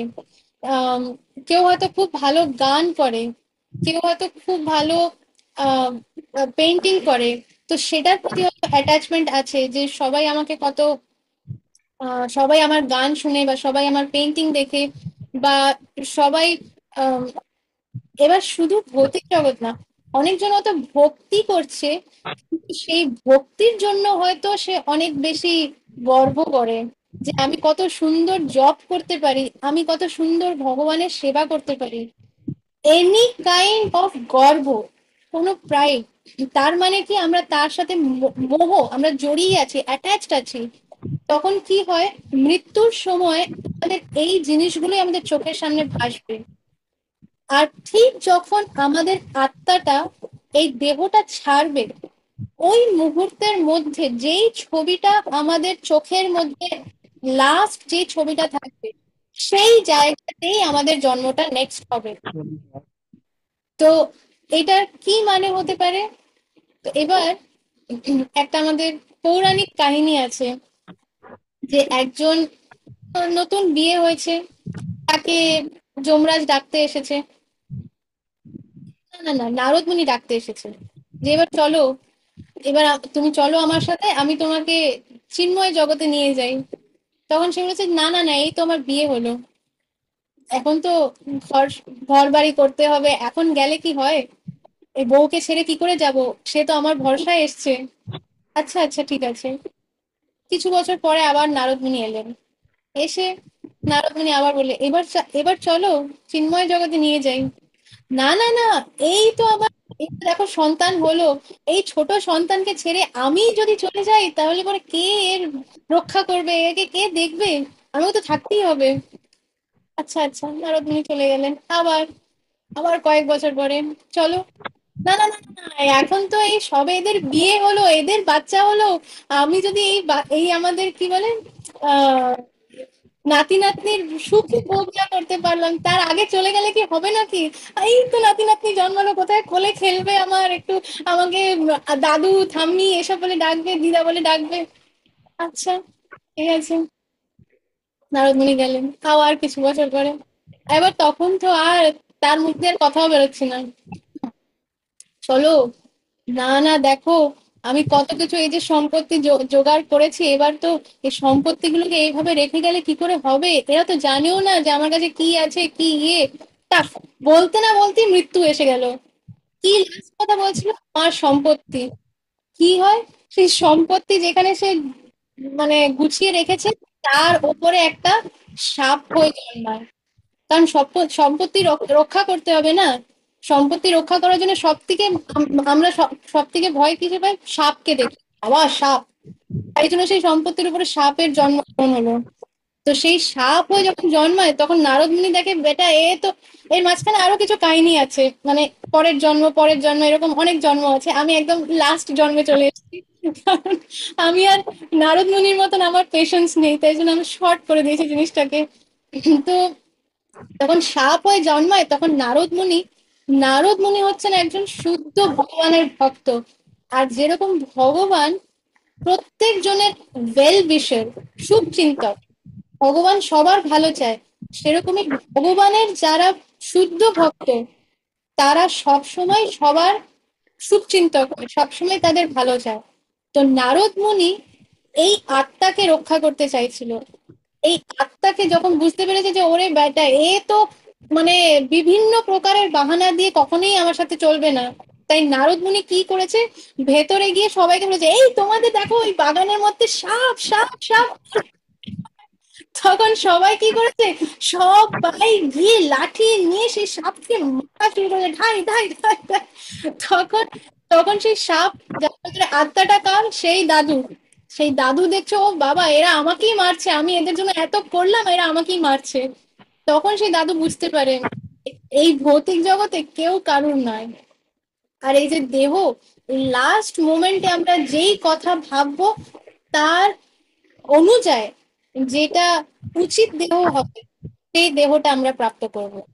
তো সেই কারণে যেটা শিল প্রভুপাদ দিতে এসেছেন আমাদের, সেটা হচ্ছে এই কৃষ্ণ ভাবনামৃত, যাতে আমরা কৃষ্ণের মানে এই অমৃত ভাবনা, অমৃত যার মৃত্যু আসে না।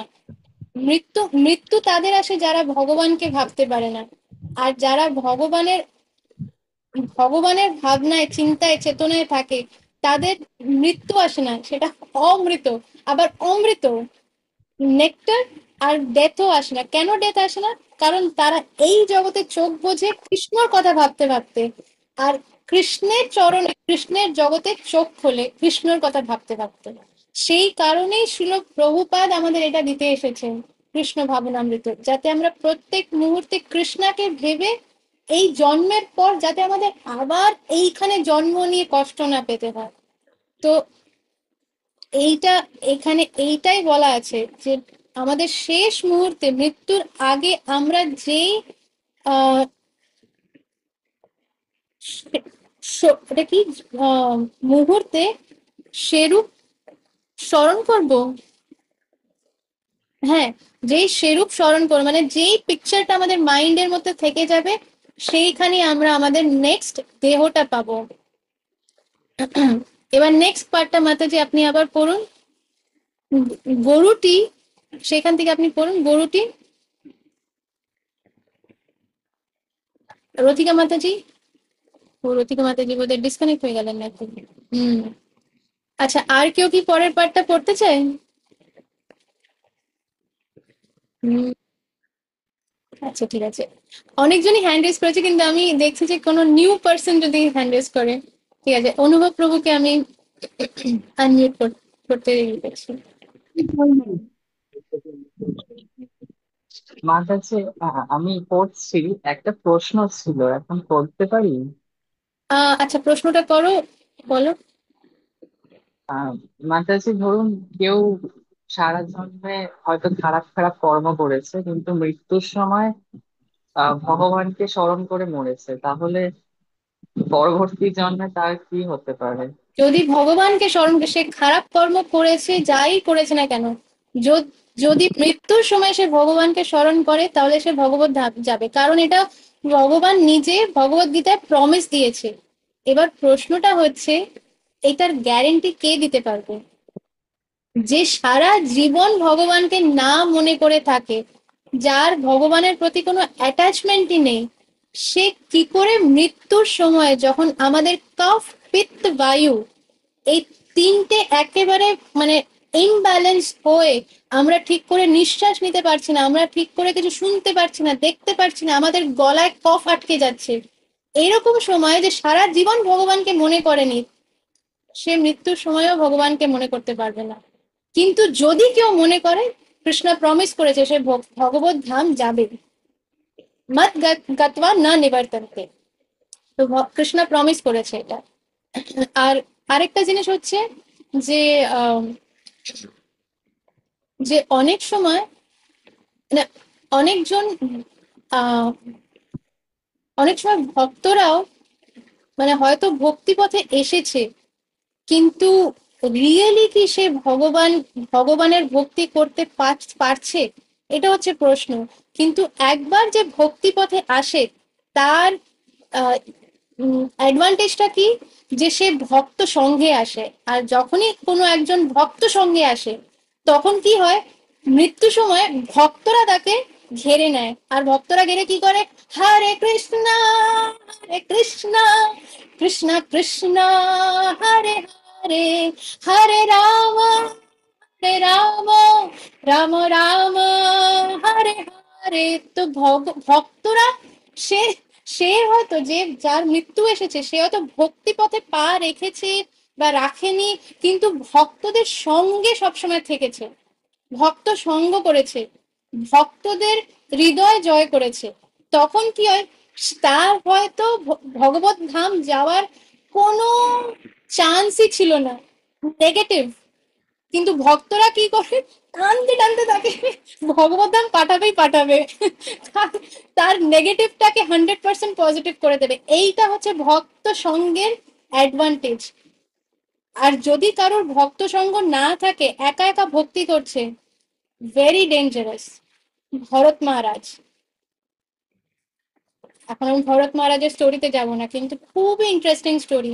শুদ্ধ ভক্ত আর প্রেমের কৃষ্ণ প্রেমের আগের স্টেজ হচ্ছে ভাব, সেই ভাব স্টেজে ছিল।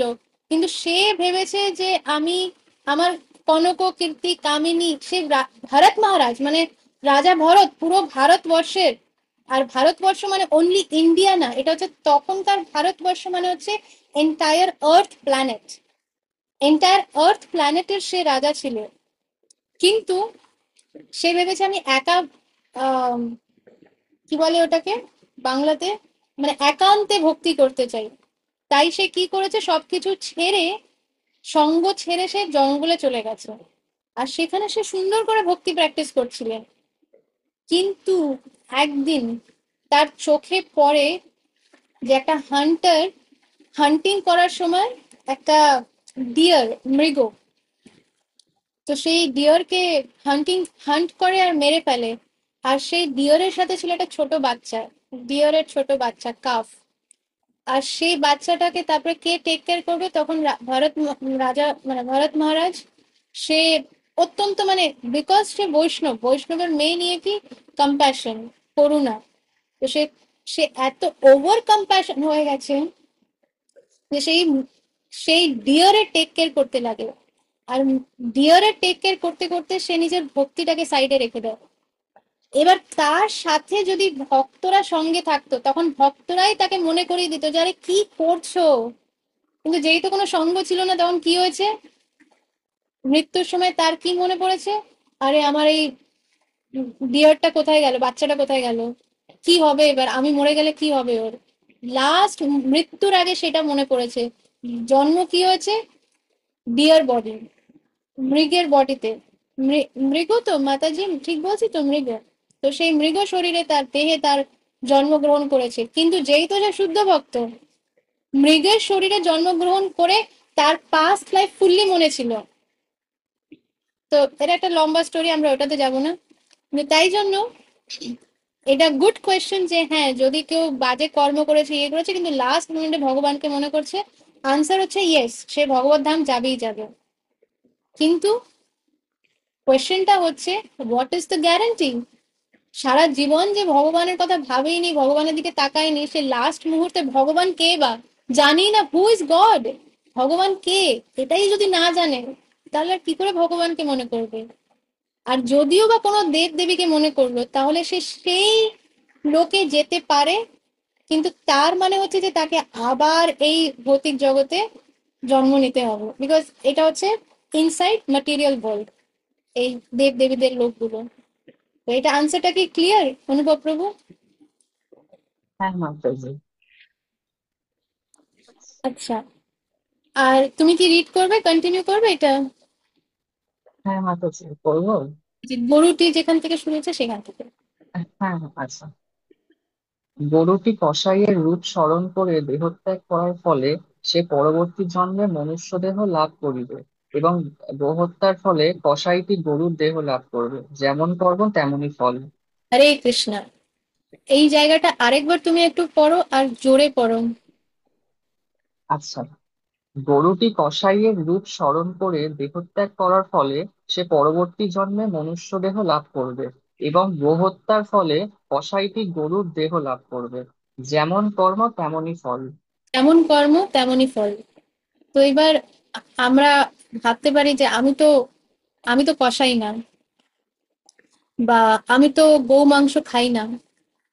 না না না না, এখানে গরুর ছবি দিয়ে বোঝানো হয়েছে, যেই তো মৃত্যুর সময় এই গরুটি এই মনুষ্যকে দেখে তার মৃত্যু হচ্ছে, তাই সে মনুষ্য দেহ পাবে। আর যেহেতু এক কসাই গৌ হত্যা করছে, তাই একে গরুর শরীর দেহ পেতেই হবে, এটা কর্মের ফল। আর তারপরে একেও কেউ কাটবে, এটাই কর্মের ফল। কিন্তু যারা 6 জন এই পাপে ভাগীদার হয়, যে কাটছে, যে বিক্রি করছে, যে কিনছে, যে রান্না করছে, যে খাচ্ছে, 5 জন। হুম। তো হ্যাঁ, মরিনা মাতা দিকে করে বলছি, আমি কিছু মিস করেছি। মাতাজি আমার আমি ভুলও হতে পারি, তবে যে পরিবেশন করছে। হ্যাঁ, যে পরিবেশন করছে, হ্যাঁ যে পরিবেশন করছে সেও, কিন্তু তো এরা হচ্ছে, এটা এটা শাস্ত্রেই আছে, কিন্তু আমি শিওর না, তাই জন্য আমি মানে যেহেতু শিওর না, তাই আমি এটা বলতে পারবো না যে কিন্তু ডেফিনেটলি যে পরিবেশন করছে সেও পার্ট অফ ইট। যারা যারা রিলেটেড, গৌ মাংস হোক, এনিথিং, মাছ, যে কোনো রকমের মাংস, আমিষ, যা কিছুই হোক না কেন, যে কাটছে, যে বিক্রি করছে, যে কিনছে, যার টাকা দিয়ে কেনা হচ্ছে, সেও কিন্তু এটার ভাগীদার। হতে পারে যে টাকা, যার টাকা দিয়ে কেনা হচ্ছে, সে হয়তো নিজে আমিষ আহার করছে না, কিন্তু সে টাকা দিয়েছে। অনেক সময় হয় না, আমরা হয়তো আমিষ আহার করছি না, আমরা হয়তো নিরামিষ আহারই করি, কিন্তু যখন আমাদের বাড়িতে আমাদের পরিবারের কেউ আসে, তখন আমরা ভাবি যে আরে, এদেরকে যদি আমি এগুলো না খাওয়াই, এরা ভাববে যে নিরামিষ কি আবার কোনো খাবার হলো নাকি, তাই এদেরকে তো খাওয়াতে হবে। তাই টাকা দেওয়া হচ্ছে যে ঠিক আছে, ওরা কিনে ওরা নিজেরাই বানিয়ে নেবে, কিন্তু আমি টাকাটা দিচ্ছি, নে নে, আমি টাকাটা দিলাম। আপনিও কিন্তু ভাগীদার, কারণ আপনি টাকাটা দিচ্ছেন, আপনি সেটাকে এনকারেজ করছেন, তো আপনিও ভাগীদার। মানে আপনি বলতে যারাই এটার মধ্যে ইনভলভ। তো তো সেই কারণে আমাদের বুঝতে হবে যে এটাই হচ্ছে কর্মের ফল, যে যারা যারা এই কর্মের মধ্যে যুক্ত আছে, তাদেরকে সেই ফল পেতে হবে। তার মানে নেক্সট জন্ম তারা সেই দেহ লাভ করবে। এবার এই জন্মের মধ্যে আমি যদি প্রচুর আহ জীব হত্যা করেছি, মানে হয়তো মুরগি, বা আম, মুরগির ডিম খাওয়া, অনেকজন বলে যে ডিম হচ্ছে ভেজিটেরিয়ান, আমি তো কোনো নিরামিষ আহার করছি না, আমি তো আরে আমি তো কোনো আমিষ আহার করছি না, আমি তো ডিম খাচ্ছি, ডিমটা হচ্ছে নিরামিষের মধ্যেই আসে। তো না না না, ডিমটা নিরামিষের মধ্যে আসছে না। কারণ যেরকম মায়ের গর্ভপাত হলে পরে মা তো সেই সন্তানকে দেখেইনি, সেই সন্তান তো গর্ভের মধ্যেই ছিল, কিন্তু গর্ভপাত হলে পরে সেই মায়ের কষ্ট হয়, প্রচন্ড কষ্ট হয়, দুঃখ পায়। সেরকমই মুরগিরাও, তারা জানে যে এই ডিমের ভেতরে আমার সন্তান আছে, সেই ডিম যখন তুলে নিয়ে যাওয়া হচ্ছে তখন তারা জানে যে আমার সন্তানকে নিয়ে যাওয়া হচ্ছে। তো সেই কারণে সেইটাও কিন্তু একটা জীব, তার ভেতরে প্রাণ আছে। প্রাণ না থাকলে আর তার ভেতর থেকে বেরোয় কি করে পাখি? তো সেই কারণে তার ভেতরে প্রাণ আছে, তো সেই প্রাণী হত্যা হচ্ছে।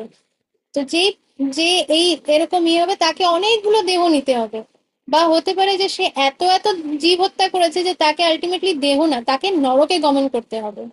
কারণ গরুড় পুরাণে পুরো সব যত নরক আছে তার কমপ্লিট ডিটেলস দেওয়া আছে। যারা ননভেজ খায়, যারা অ্যালকোহল খায়, যারা স্মোক করে, যারা কাউকে চিট করে, যারা অন্য কারোর স্পাউস মানে অন্য কারোর হাজবেন্ড বা অন্য কারোর ওয়াইফের সাথে রিলেশনশিপ রাখে, এদের কাদের কাদের কোন নরকে গিয়ে কিভাবে তারা এনজয় করবে সেই নরকের মধ্যে, এই ফুল ডিটেলস দেওয়া আছে গরুড় পুরাণে। তো তার মধ্যে একটা হচ্ছে এই আমিষ আহার। তো এবার এটা হচ্ছে মোস্ট কি বলে কন্ট্রোভার্সিয়াল টপিক, কারণ এখানে আমরা যারাই আছে আমরা সবাই বাঙালি। আমাদের ছোটবেলার থেকেই বলা হয় যে এইটাই হচ্ছে আমাদের কালচার, ননভেজ ছাড়া কি বাঙালি নাকি আবার। তো তাই জন্য good news for all Bengalis, এটা হচ্ছে সত্য কথা। আচ্ছা, এবার আমরা নেক্সট ইয়েতে যাই। নেক্সট ছবি, আচ্ছা না, আজকে আমরা আমাদের এখানে অলরেডি 4:30 হয়ে গেছে, তাই আমরা এই এইখানে এন্ড করব, এখানে স্টপ করব। আর যদি কারোর কোনো প্রশ্ন থাকে তাহলে আমরা সেই প্রশ্ন নেব, আর যদি প্রশ্ন না থাকে তাহলে আমরা এখানে স্টপ করব। কিন্তু আমি সবাইকে বলবো যে মানে প্রশ্ন থাকলে পরে প্লিজ প্লিজ প্রশ্ন করুন। হ্যাঁ ম্যাম, প্রতিকা হ্যাঁ, মাতা বলছেন। আমি এর আগের এটা আমি শুনতে পেলাম না, আমার কোনো গন্ডগোল হচ্ছিল।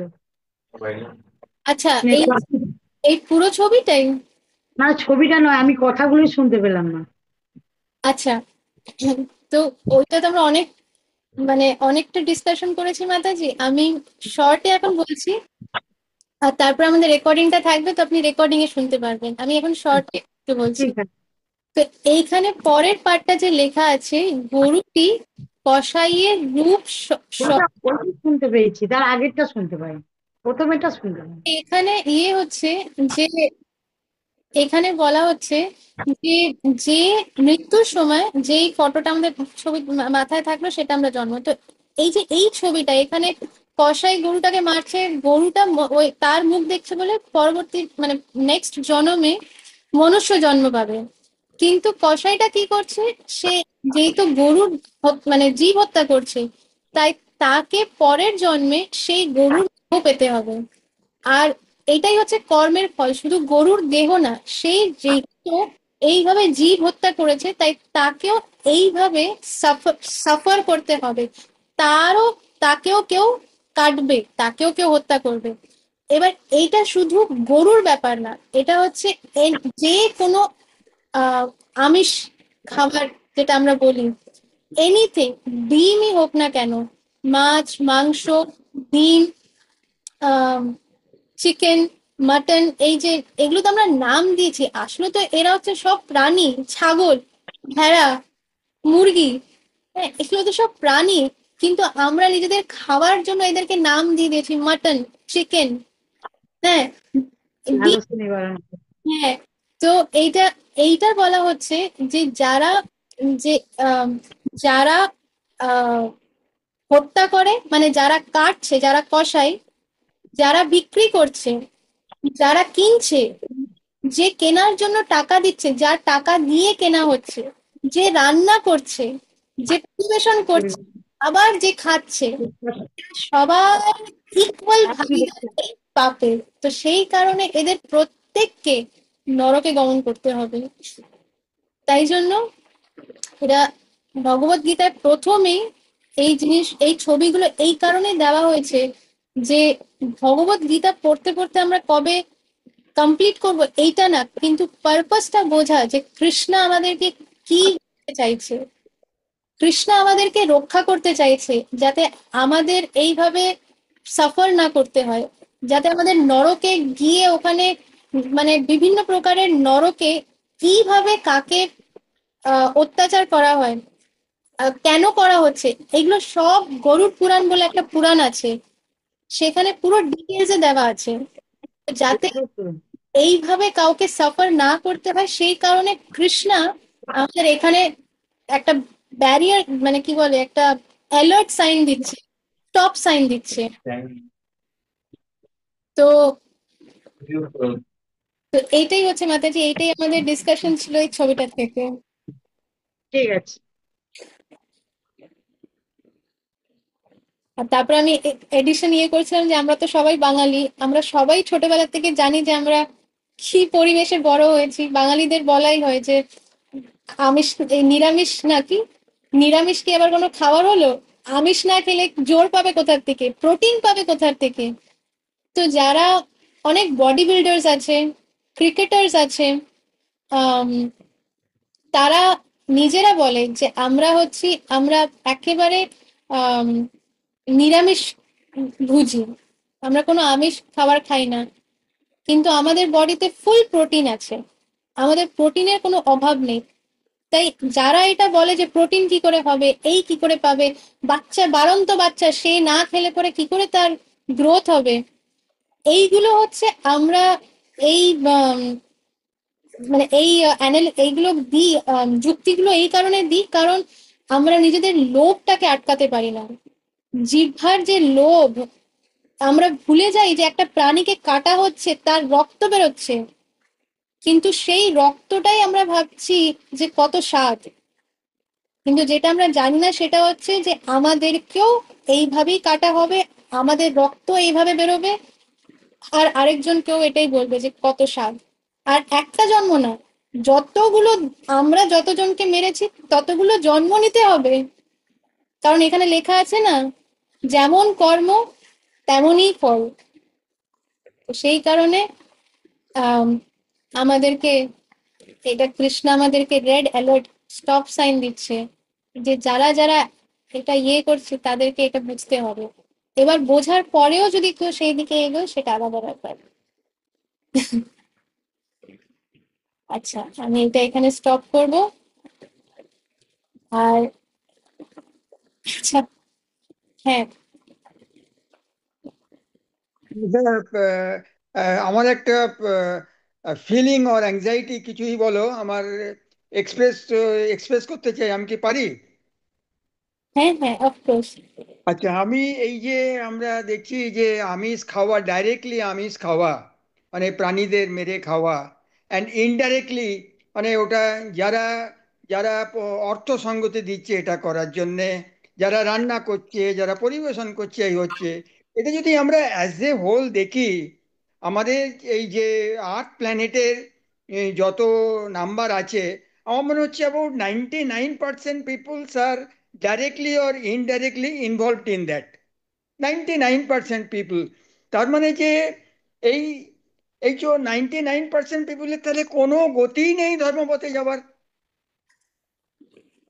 এই জন্যই আহ কৃষ্ণা বলেছে বহুনাম জন্মনাম অন্তে জ্ঞানবান মাম প্রপদ্যন্তে বাসুদেবম সর্বম ইতি, আম, বাসুদেবম সর্বম ইতি, আমি লাস্ট লাইনটা ভুলে যাচ্ছি, কিন্তু এই ফার্স্ট লাইনটা বহুনাম জন্মনাম অন্তে, অনেক অনেক, এই যে 84 লক্ষ আমরা যেটা ফার্স্ট ক্লাসে ডিসকাস করেছি, 84 লাখ স্পিসিস, 84 লাখ জনি আছে। আজকে আমরা মনুষ্য দেহে এখানে বসে ভগবত গীতা ডিসকাস করছি, কিন্তু এই 84 লক্ষ জনির মধ্যে হেন কোনো স্পিসিস নেই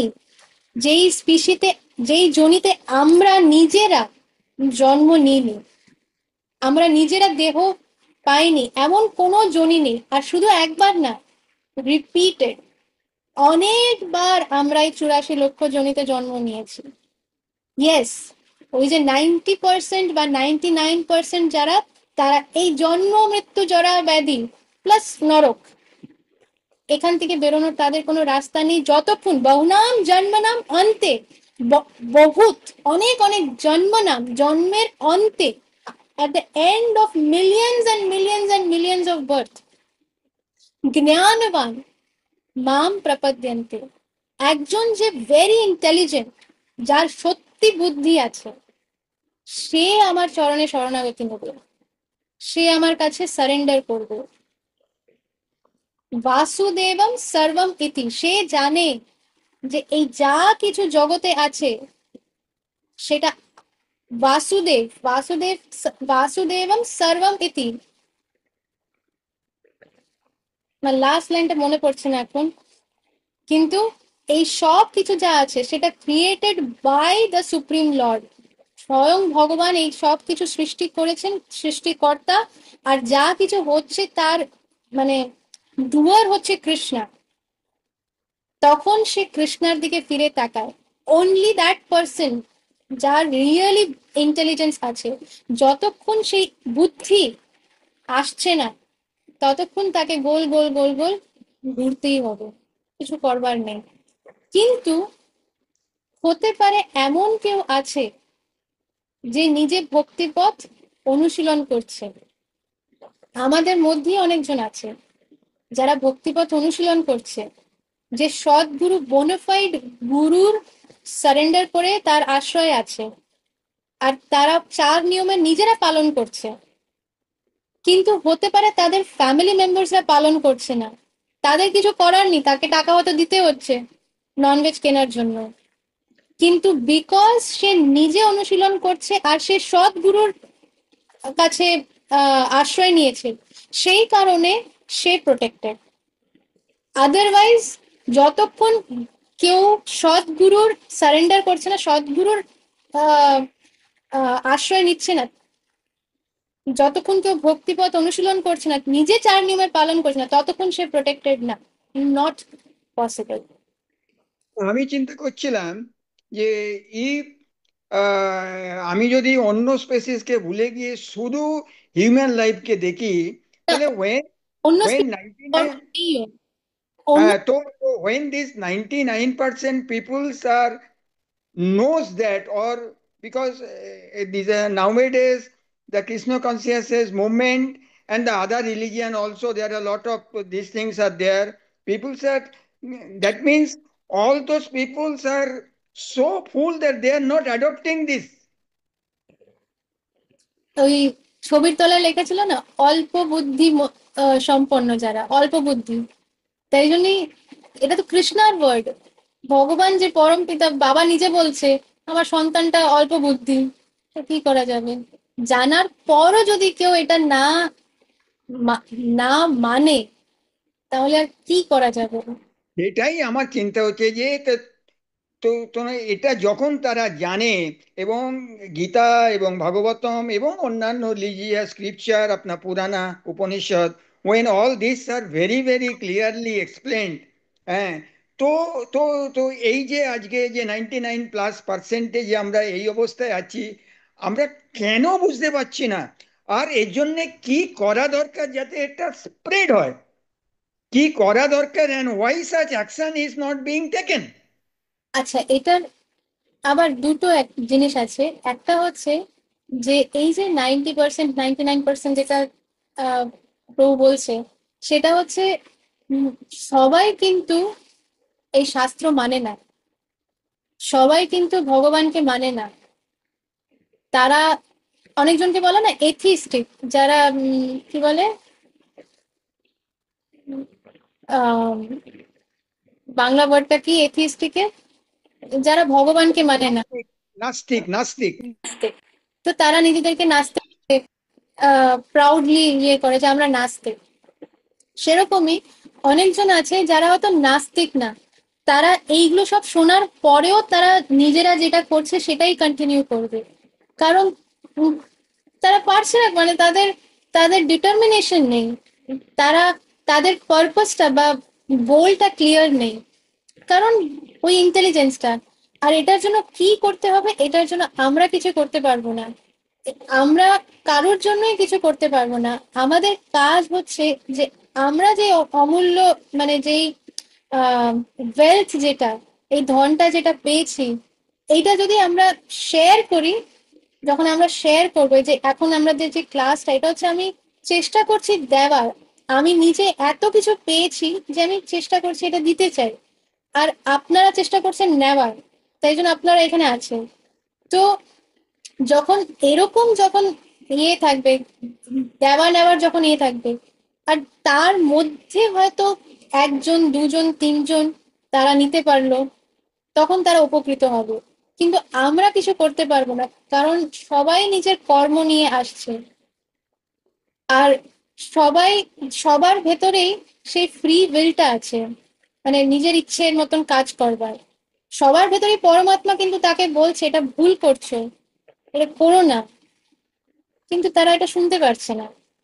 তো এরকম যেরকম কৃষ্ণা কাউকে ফোর্স করে না, সেরকমই আমরাও কাউকে ফোর্স করে এটা করতে পারবো না। তো যেটা লালমোহন প্রভুর যে প্রশ্নটা, এটা হচ্ছে প্রহ্লাদ মহারাজের মতন। প্রহ্লাদ মহারাজ এরকম ভেবেছিলেন যে এই জগতের মধ্যে যে সবাই এত কষ্ট পাচ্ছে, আমি ততদিন এই ভৌতিক জগৎ ছেড়ে যাব না, আমি সবার জন্য প্রার্থনা করব, যতদিন এক একটা প্রাণী এই ভৌতিক জগৎ থেকে চিন্ময় জগতে না ফিরতে পারে।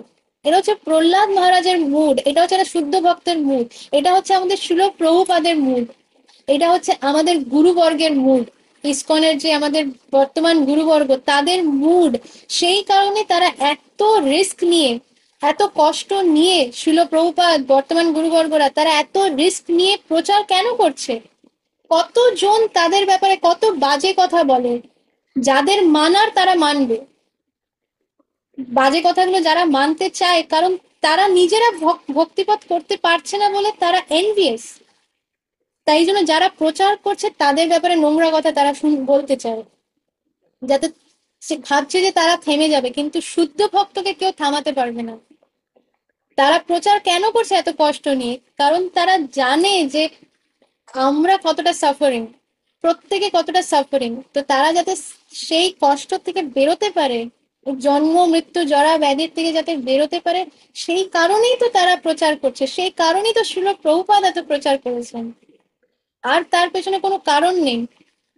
এরা কেউ কেয়ার করে না যে তাদের একটা নিজেদের পার্সোনাল ব্যাংক অ্যাকাউন্টও থাকে না, তারা নিজেরা কোনো মানে ইন্দ্রিয় তৃপ্তির কোনো তাদের কোনো ব্যাপারই নেই, বিকজ তারা শুদ্ধ ভক্ত, তারা কৃষ্ণ ছাড়া না কিছু চায়। বড় বড় মানে রিচ ফ্যামিলি থেকে তারা ব্যাকগ্রাউন্ড থেকে আসছে, কিন্তু তারা কেয়ারই করে না। মিলিয়ন্স অফ, এখানে তো ইন্ডিয়াতে আমরা সবাই আছি, টাকা মানে রুপিজ আমরা জানি, ইভেন ইউএস ডলার্স এর মধ্যেও মিলিয়ন্স অফ ডলার্সও তাদেরকে যদি দেওয়া হয় যে এই প্রচার করা ছেড়ে দাও, তারা কেয়ার করে না। সেই মিলিয়ন ডলার তারা কেয়ার করে না, তারা প্রচার করা ছাড়ে না কেন? বিকজ তারা কম্প্যাশনেট, তাদের ভেতরে সেই করুণা আছে, যে যেহেতু সবাই এত সাফার করছে সেই কারণে তাকে এটা দেওয়া, আর কোনো কারণ নেই। এটা আরেকটা দেখো, এই যে মনে করো যে ধর্ম কিংবা রিলিজিয়ান কিংবা ফেথ, এই যে আমাদের সনাতন ধর্মতে আমরা আমরা এগুলো শুনছি, বুঝছি, এবং try to follow as much as possible. কিন্তু আরো যে ওয়ার্ল্ডে ফেথ রয়েছে, মনে করো খ্রিস্টানিটি, ইসলাম, ইহুদি, এদেরও তো একটা রিলিজিয়াস গ্রুপ আছে, এদেরও একটা ধর্মগ্রন্থ আছে। এরা কি কোনোদিন এবারে এ সম্বন্ধে কোনো গবেষণা করে না বা চিন্তা করে না? কারণ এই যে সিস্টেমগুলো অন্য কোনো ফেতে নেই। না, এই সিস্টেমগুলো অন্য ফেথেও আছে। এই কথাটা চৈতন্য চরিতামৃততে মহাপ্রভু একজন ইয়াবন বলা হয়, মানে যারা যারা আমিষ আহার করে তাদেরকে শাস্ত্রিক ভাষায় ইয়াবন বলা হয়। বাংলাতে ইয়াবনটাকে কিভাবে বলে আমি জানি না, হিন্দিতে ইয়াবন। তো তারা এই যে মহাপ্রভু একজন ইয়াবনের সাথে চর্চা করেছিলেন, পুরাণের পুরাণের কথা মহাপ্রভু তাকে যখন বলেন, তখন সে ছিলেন একজন আম, আম, মানে যেরকম আমাদের হেড প্রিস্ট যেরকম হয় সেরকম উনি ছিলেন রাজা নবাব হোসেন শাহ, কিংবা মনে হয় নবাব হোসেন শাহের উনি, আমি ঠিক কোন রাজার উনি মিনিস্টার ছিলেন আমার মনে পড়ছে না এখন, কিন্তু উনি মিনিস্টার ছিলেন, প্লাস উনি যিনি কোরআন পড়ায়, প্রিচ করে, উনি সেই পার্সনটা ছিলেন। আমার তাদেরকে কি বলে, ওই ওয়ার্ডটা মনে পড়ছে না। তো আমরা যেরকম বলি, যেরকম বলে খ্রিস্টানে বলে পাদ্রি, বাংলাতে বলে না প্রিস্ট, তো সেরকম উনি কোরআন প্রচার করতেন, কোরআন পড়াতেন। তখন আমাদের মহাপ্রভু যিনি হচ্ছেন ভগবান স্বয়ং কৃষ্ণা, আর এইসব রিলিজন তো পরে হয়েছে, তো কৃষ্ণা হেন কোনো জিনিস নেই যেটা কৃষ্ণা জানে না। কৃষ্ণা ইজ, সব জানে, Krishna is aware of everything. তো কোরআনের কথা যখন মহাপ্রভু ওনাকে বলেন, তখন উনি অ্যাগ্রি করেছেন যে হ্যাঁ, আপনি যে কথাটা বলছেন এটা কোরআনে লেখা আছে। লাস্ট লাস্ট কিছু পাতায়, কোরআনের লাস্ট কিছু পাতায় এই কথা লেখা আছে যে আমিষ আহার বর্জন করার কথা। কিন্তু যারা এই যারা মানে ইয়াবান কুলে জন্ম, তারা নিজেরা যেহেতু আমিষ বর্জন করতে পারছে না, আমিষ আহার বর্জন করতে পারছে না, সেই কারণে এটা পড়ানো হয় না অন্যদেরকে। So, কিন্তু why why it should be at the last page of Quran? It should be throughout all the body of the Quran. আমার আরেকটা আছে, এটার আমি তো না শিলা প্রভুপাদের বুক পড়ছিলাম। শিলা প্রভুপাদ একবার ইউরোপের একজন ওয়ান অফ দ্য লার্জেস্ট স্কলারের সম্বন্ধে ডিসকাস করছিলেন। তখন শিলা প্রভুপাদ বলেছিলেন যে তোমাদের বাইবেলে লেখা আছে দাউ শ্যাল নট কিল, তোমরা জীবকে হত্যা করবে না। কিন্তু why all this pope and পাদ্রি and everything, why they are not distributing the knowledge around the mass? এইখানে আমাদের বুঝতে হবে, বোনাফাইড গুরু, বোনাফাইড গুরু হতে হবে। যে শাস্ত্রের অনুযায়ী চলছে না, সে যেই হোক না কেন, পোপ হোক, যেই হোক না কেন, শাস্ত্রে যেটা লেখা আছে যথাযথভাবে যদি কেউ সেটা মানছে না, সে গুরু না, সে গরু। না, actually the Christian or Islamic country or ইহুদি যে বলো, ওরা তো এই মানে দে দে তো না do not consider as a শাস্ত্র। আমরা যেটাকে শাস্ত্র বলি, তো ওরা তো সেটাকে মানে না। ওদের শাস্ত্র অনুযায়ী that is not a prohibited work. হয়তো কোথাও লেখা আছে, যেমন ওই যে উনি আমাদের চৈতন্য মহাপ্রভু বললেন, প্রভুপাদ বললেন, কিন্তু এটা কেন সকলের দা নলেজে কিংবা চোখে আসছে না? And why no serious attempt have been made to to না highlight this to all the people? কারণ আমরা সত্য যুগে নেই, আমরা কলিযুগে আছি। আর কলিযুগের এইটাই হচ্ছে সিমটম। কলিযুগের সবাই ইন্দ্রিয় তৃপ্তি করতে চায়, সেই কারণে কেউ এটাকে প্রচার করতে চায় না, আর কেউ ব্যাড বুকসে আসতে চায় না। হয়তো তাদের মধ্যে কেউ একজন হয়তো যথাযথভাবে নিজের স্ক্রিপচারটাকে ফলো করছে, হোলি বাইবেল হোক বা কোরআন হোক, হয়তো তারা যথাযথভাবে ফলো করছে, তারা হয়তো আমিষ আহার বর্জন করছে না। কিন্তু তারা যখন কাউকে প্রচার করতে চাইছে, বাড়ির মধ্যে যদি একজন ভক্তিপথ করার চেষ্টা করছে, আর বাকি 3-4জন যদি তার এগেইনস্টে হয়, এই ভক্তটা কি করতে পারবে? মুখ খুললেই যদি তাকে মারতে আসে, তখন এই একজন কি করতে পারবে?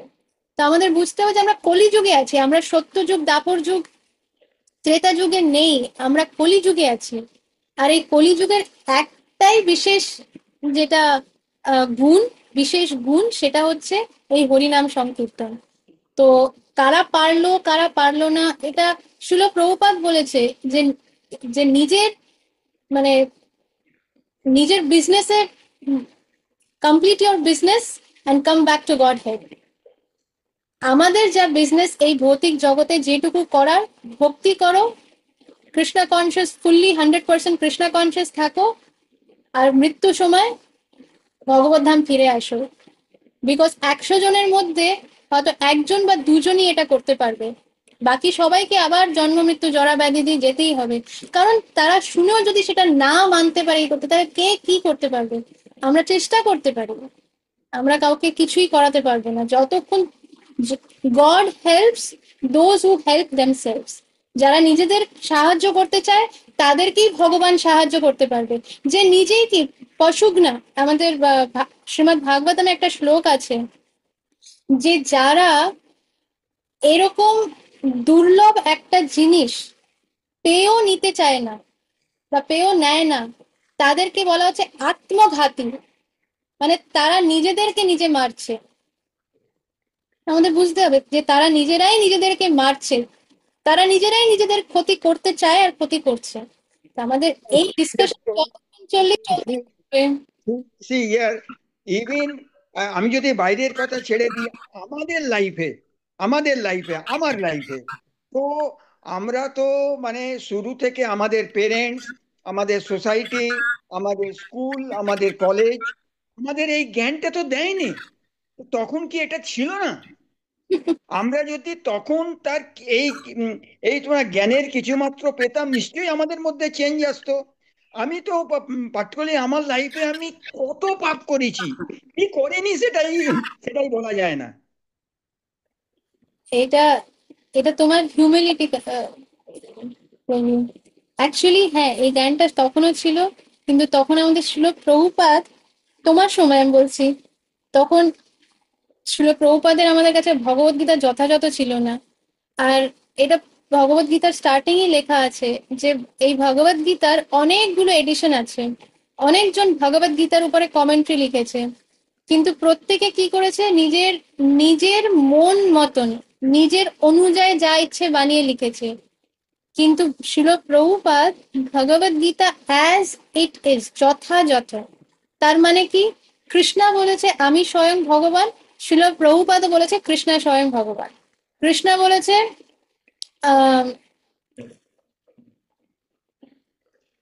যে মাম একম শরণম ব্রজ, সেখানে অন্যরা কি বলেছে, অন্যরা নিজেদের মন মতন বলেছে যে তোমরা একেও এটাও করতে পারো সেটাও করতে পারো, যত মত তত পথ, এসব বলেছে।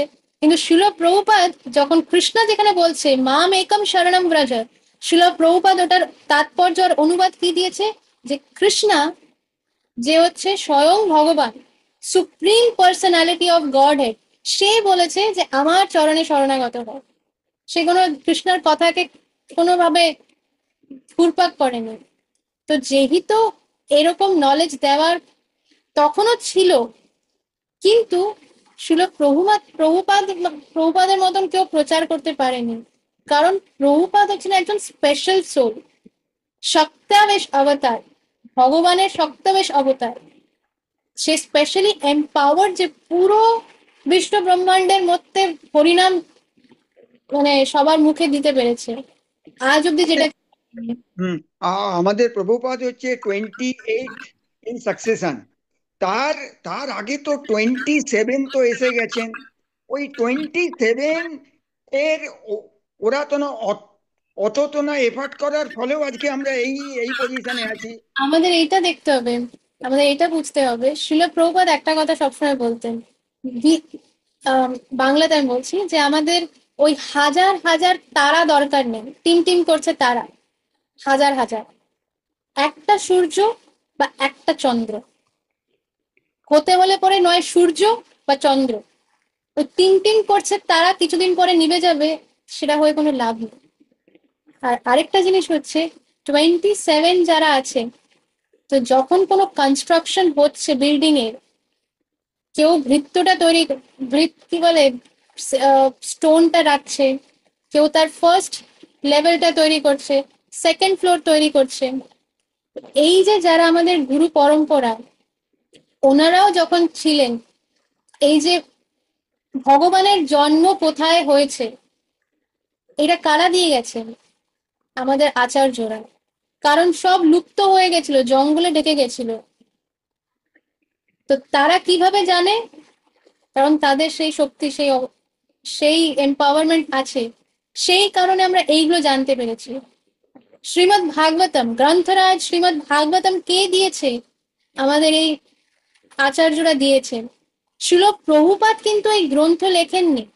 শিল প্রভুপাদ আমাদের অনুবাদ আর তাৎপর্য দিয়েছে। অনেকজন ভাবে যে এটা তো শিল প্রভুপাদের লেখা ভগবত গীতা, আসল ভগবত গীতা কোথায়? এটা হচ্ছে একটা বোকার মতন, মূর্খের মতন প্রশ্ন। কেন বলবে? ও তো গীতা ভগবতের তো লেখাই আছে।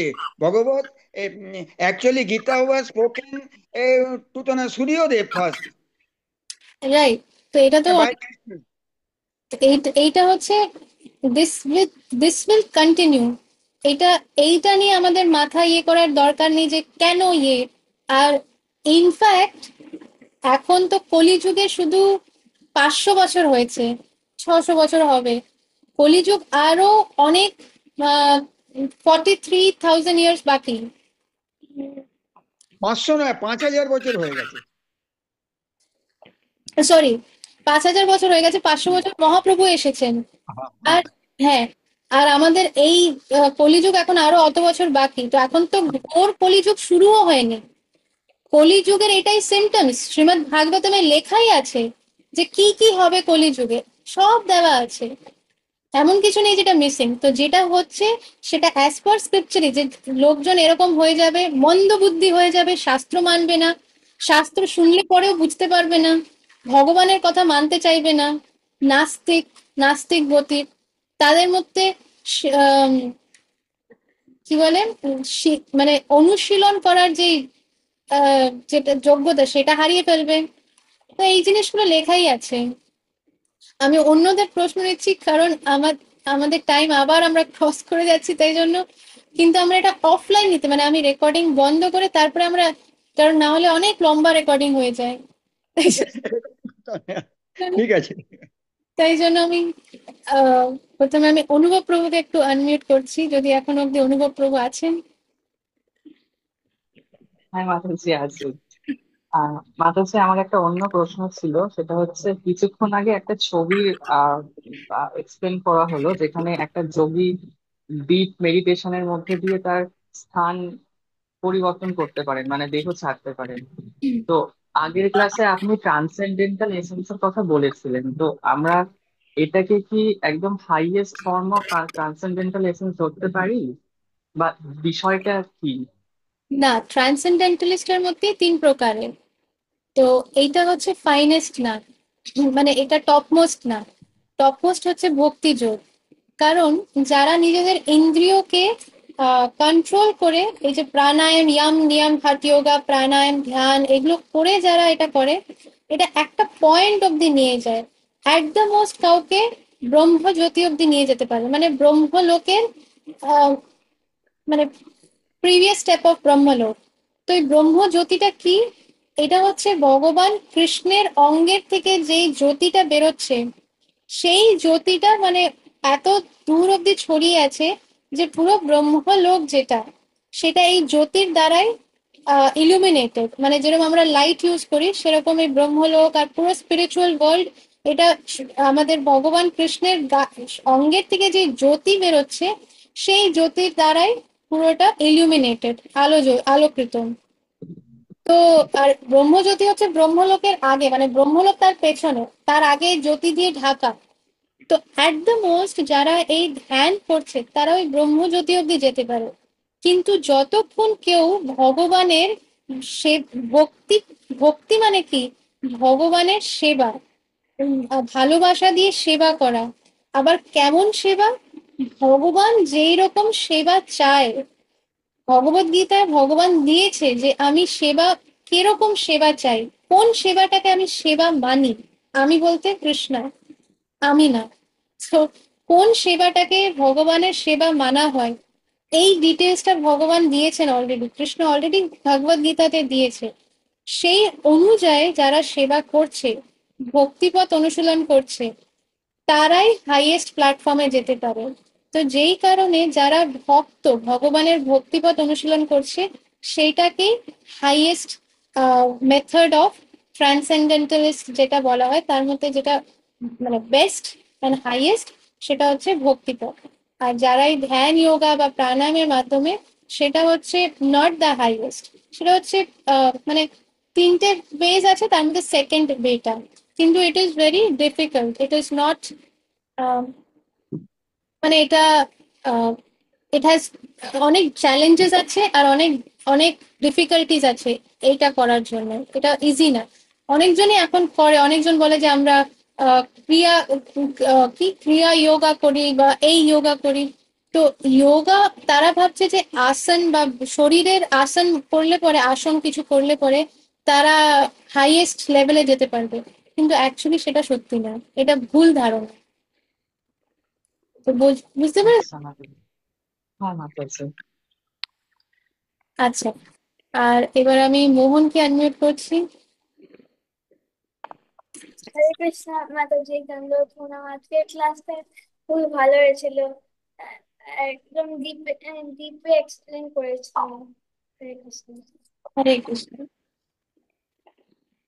ঠিক আছে, আর যদি কারোর আজকের ক্লাস রিলেটেড যদি কারোর প্রশ্ন থাকে তাহলে পরে হ্যান্ড রেজ করতে পারে। কোনো কোয়েরি বা হতে পারে কারোর কোনো ফিডব্যাক থাকতে পারে। এই স্পিডটা কি ঠিক আছে? যদি মনে হয় যে যে স্পিডে আমি বোঝাচ্ছি সেটা ফাস্ট যাচ্ছে, তাহলে যাদের মনে হচ্ছে ফাস্ট যাচ্ছে তারা হ্যান্ড রেজ করতে পারে। আচ্ছা, আর যাদের মনে হচ্ছে এটা খুব স্লো যাচ্ছে তারাও হ্যান্ড রেজ করতে পারে। এবার তারা হ্যান্ড রেজ করতে পারে যাদের মনে হচ্ছে এই স্পিডটা একটু স্লো হচ্ছে, এর থেকে আরো ফাস্ট যাওয়া যেতে পারে। আচ্ছা, দুটোতেই কেউ? আচ্ছা, যাদের মনে হচ্ছে যে এটা পারফেক্ট স্পিড চলছে তারা একটু হ্যান্ড রেজ করো। ওকে, ঠিক আছে। এটা দিয়ে আমি বুঝতে পারলাম যে ঠিক আছে, সবাই প্রেজেন্ট আছে। Thank you.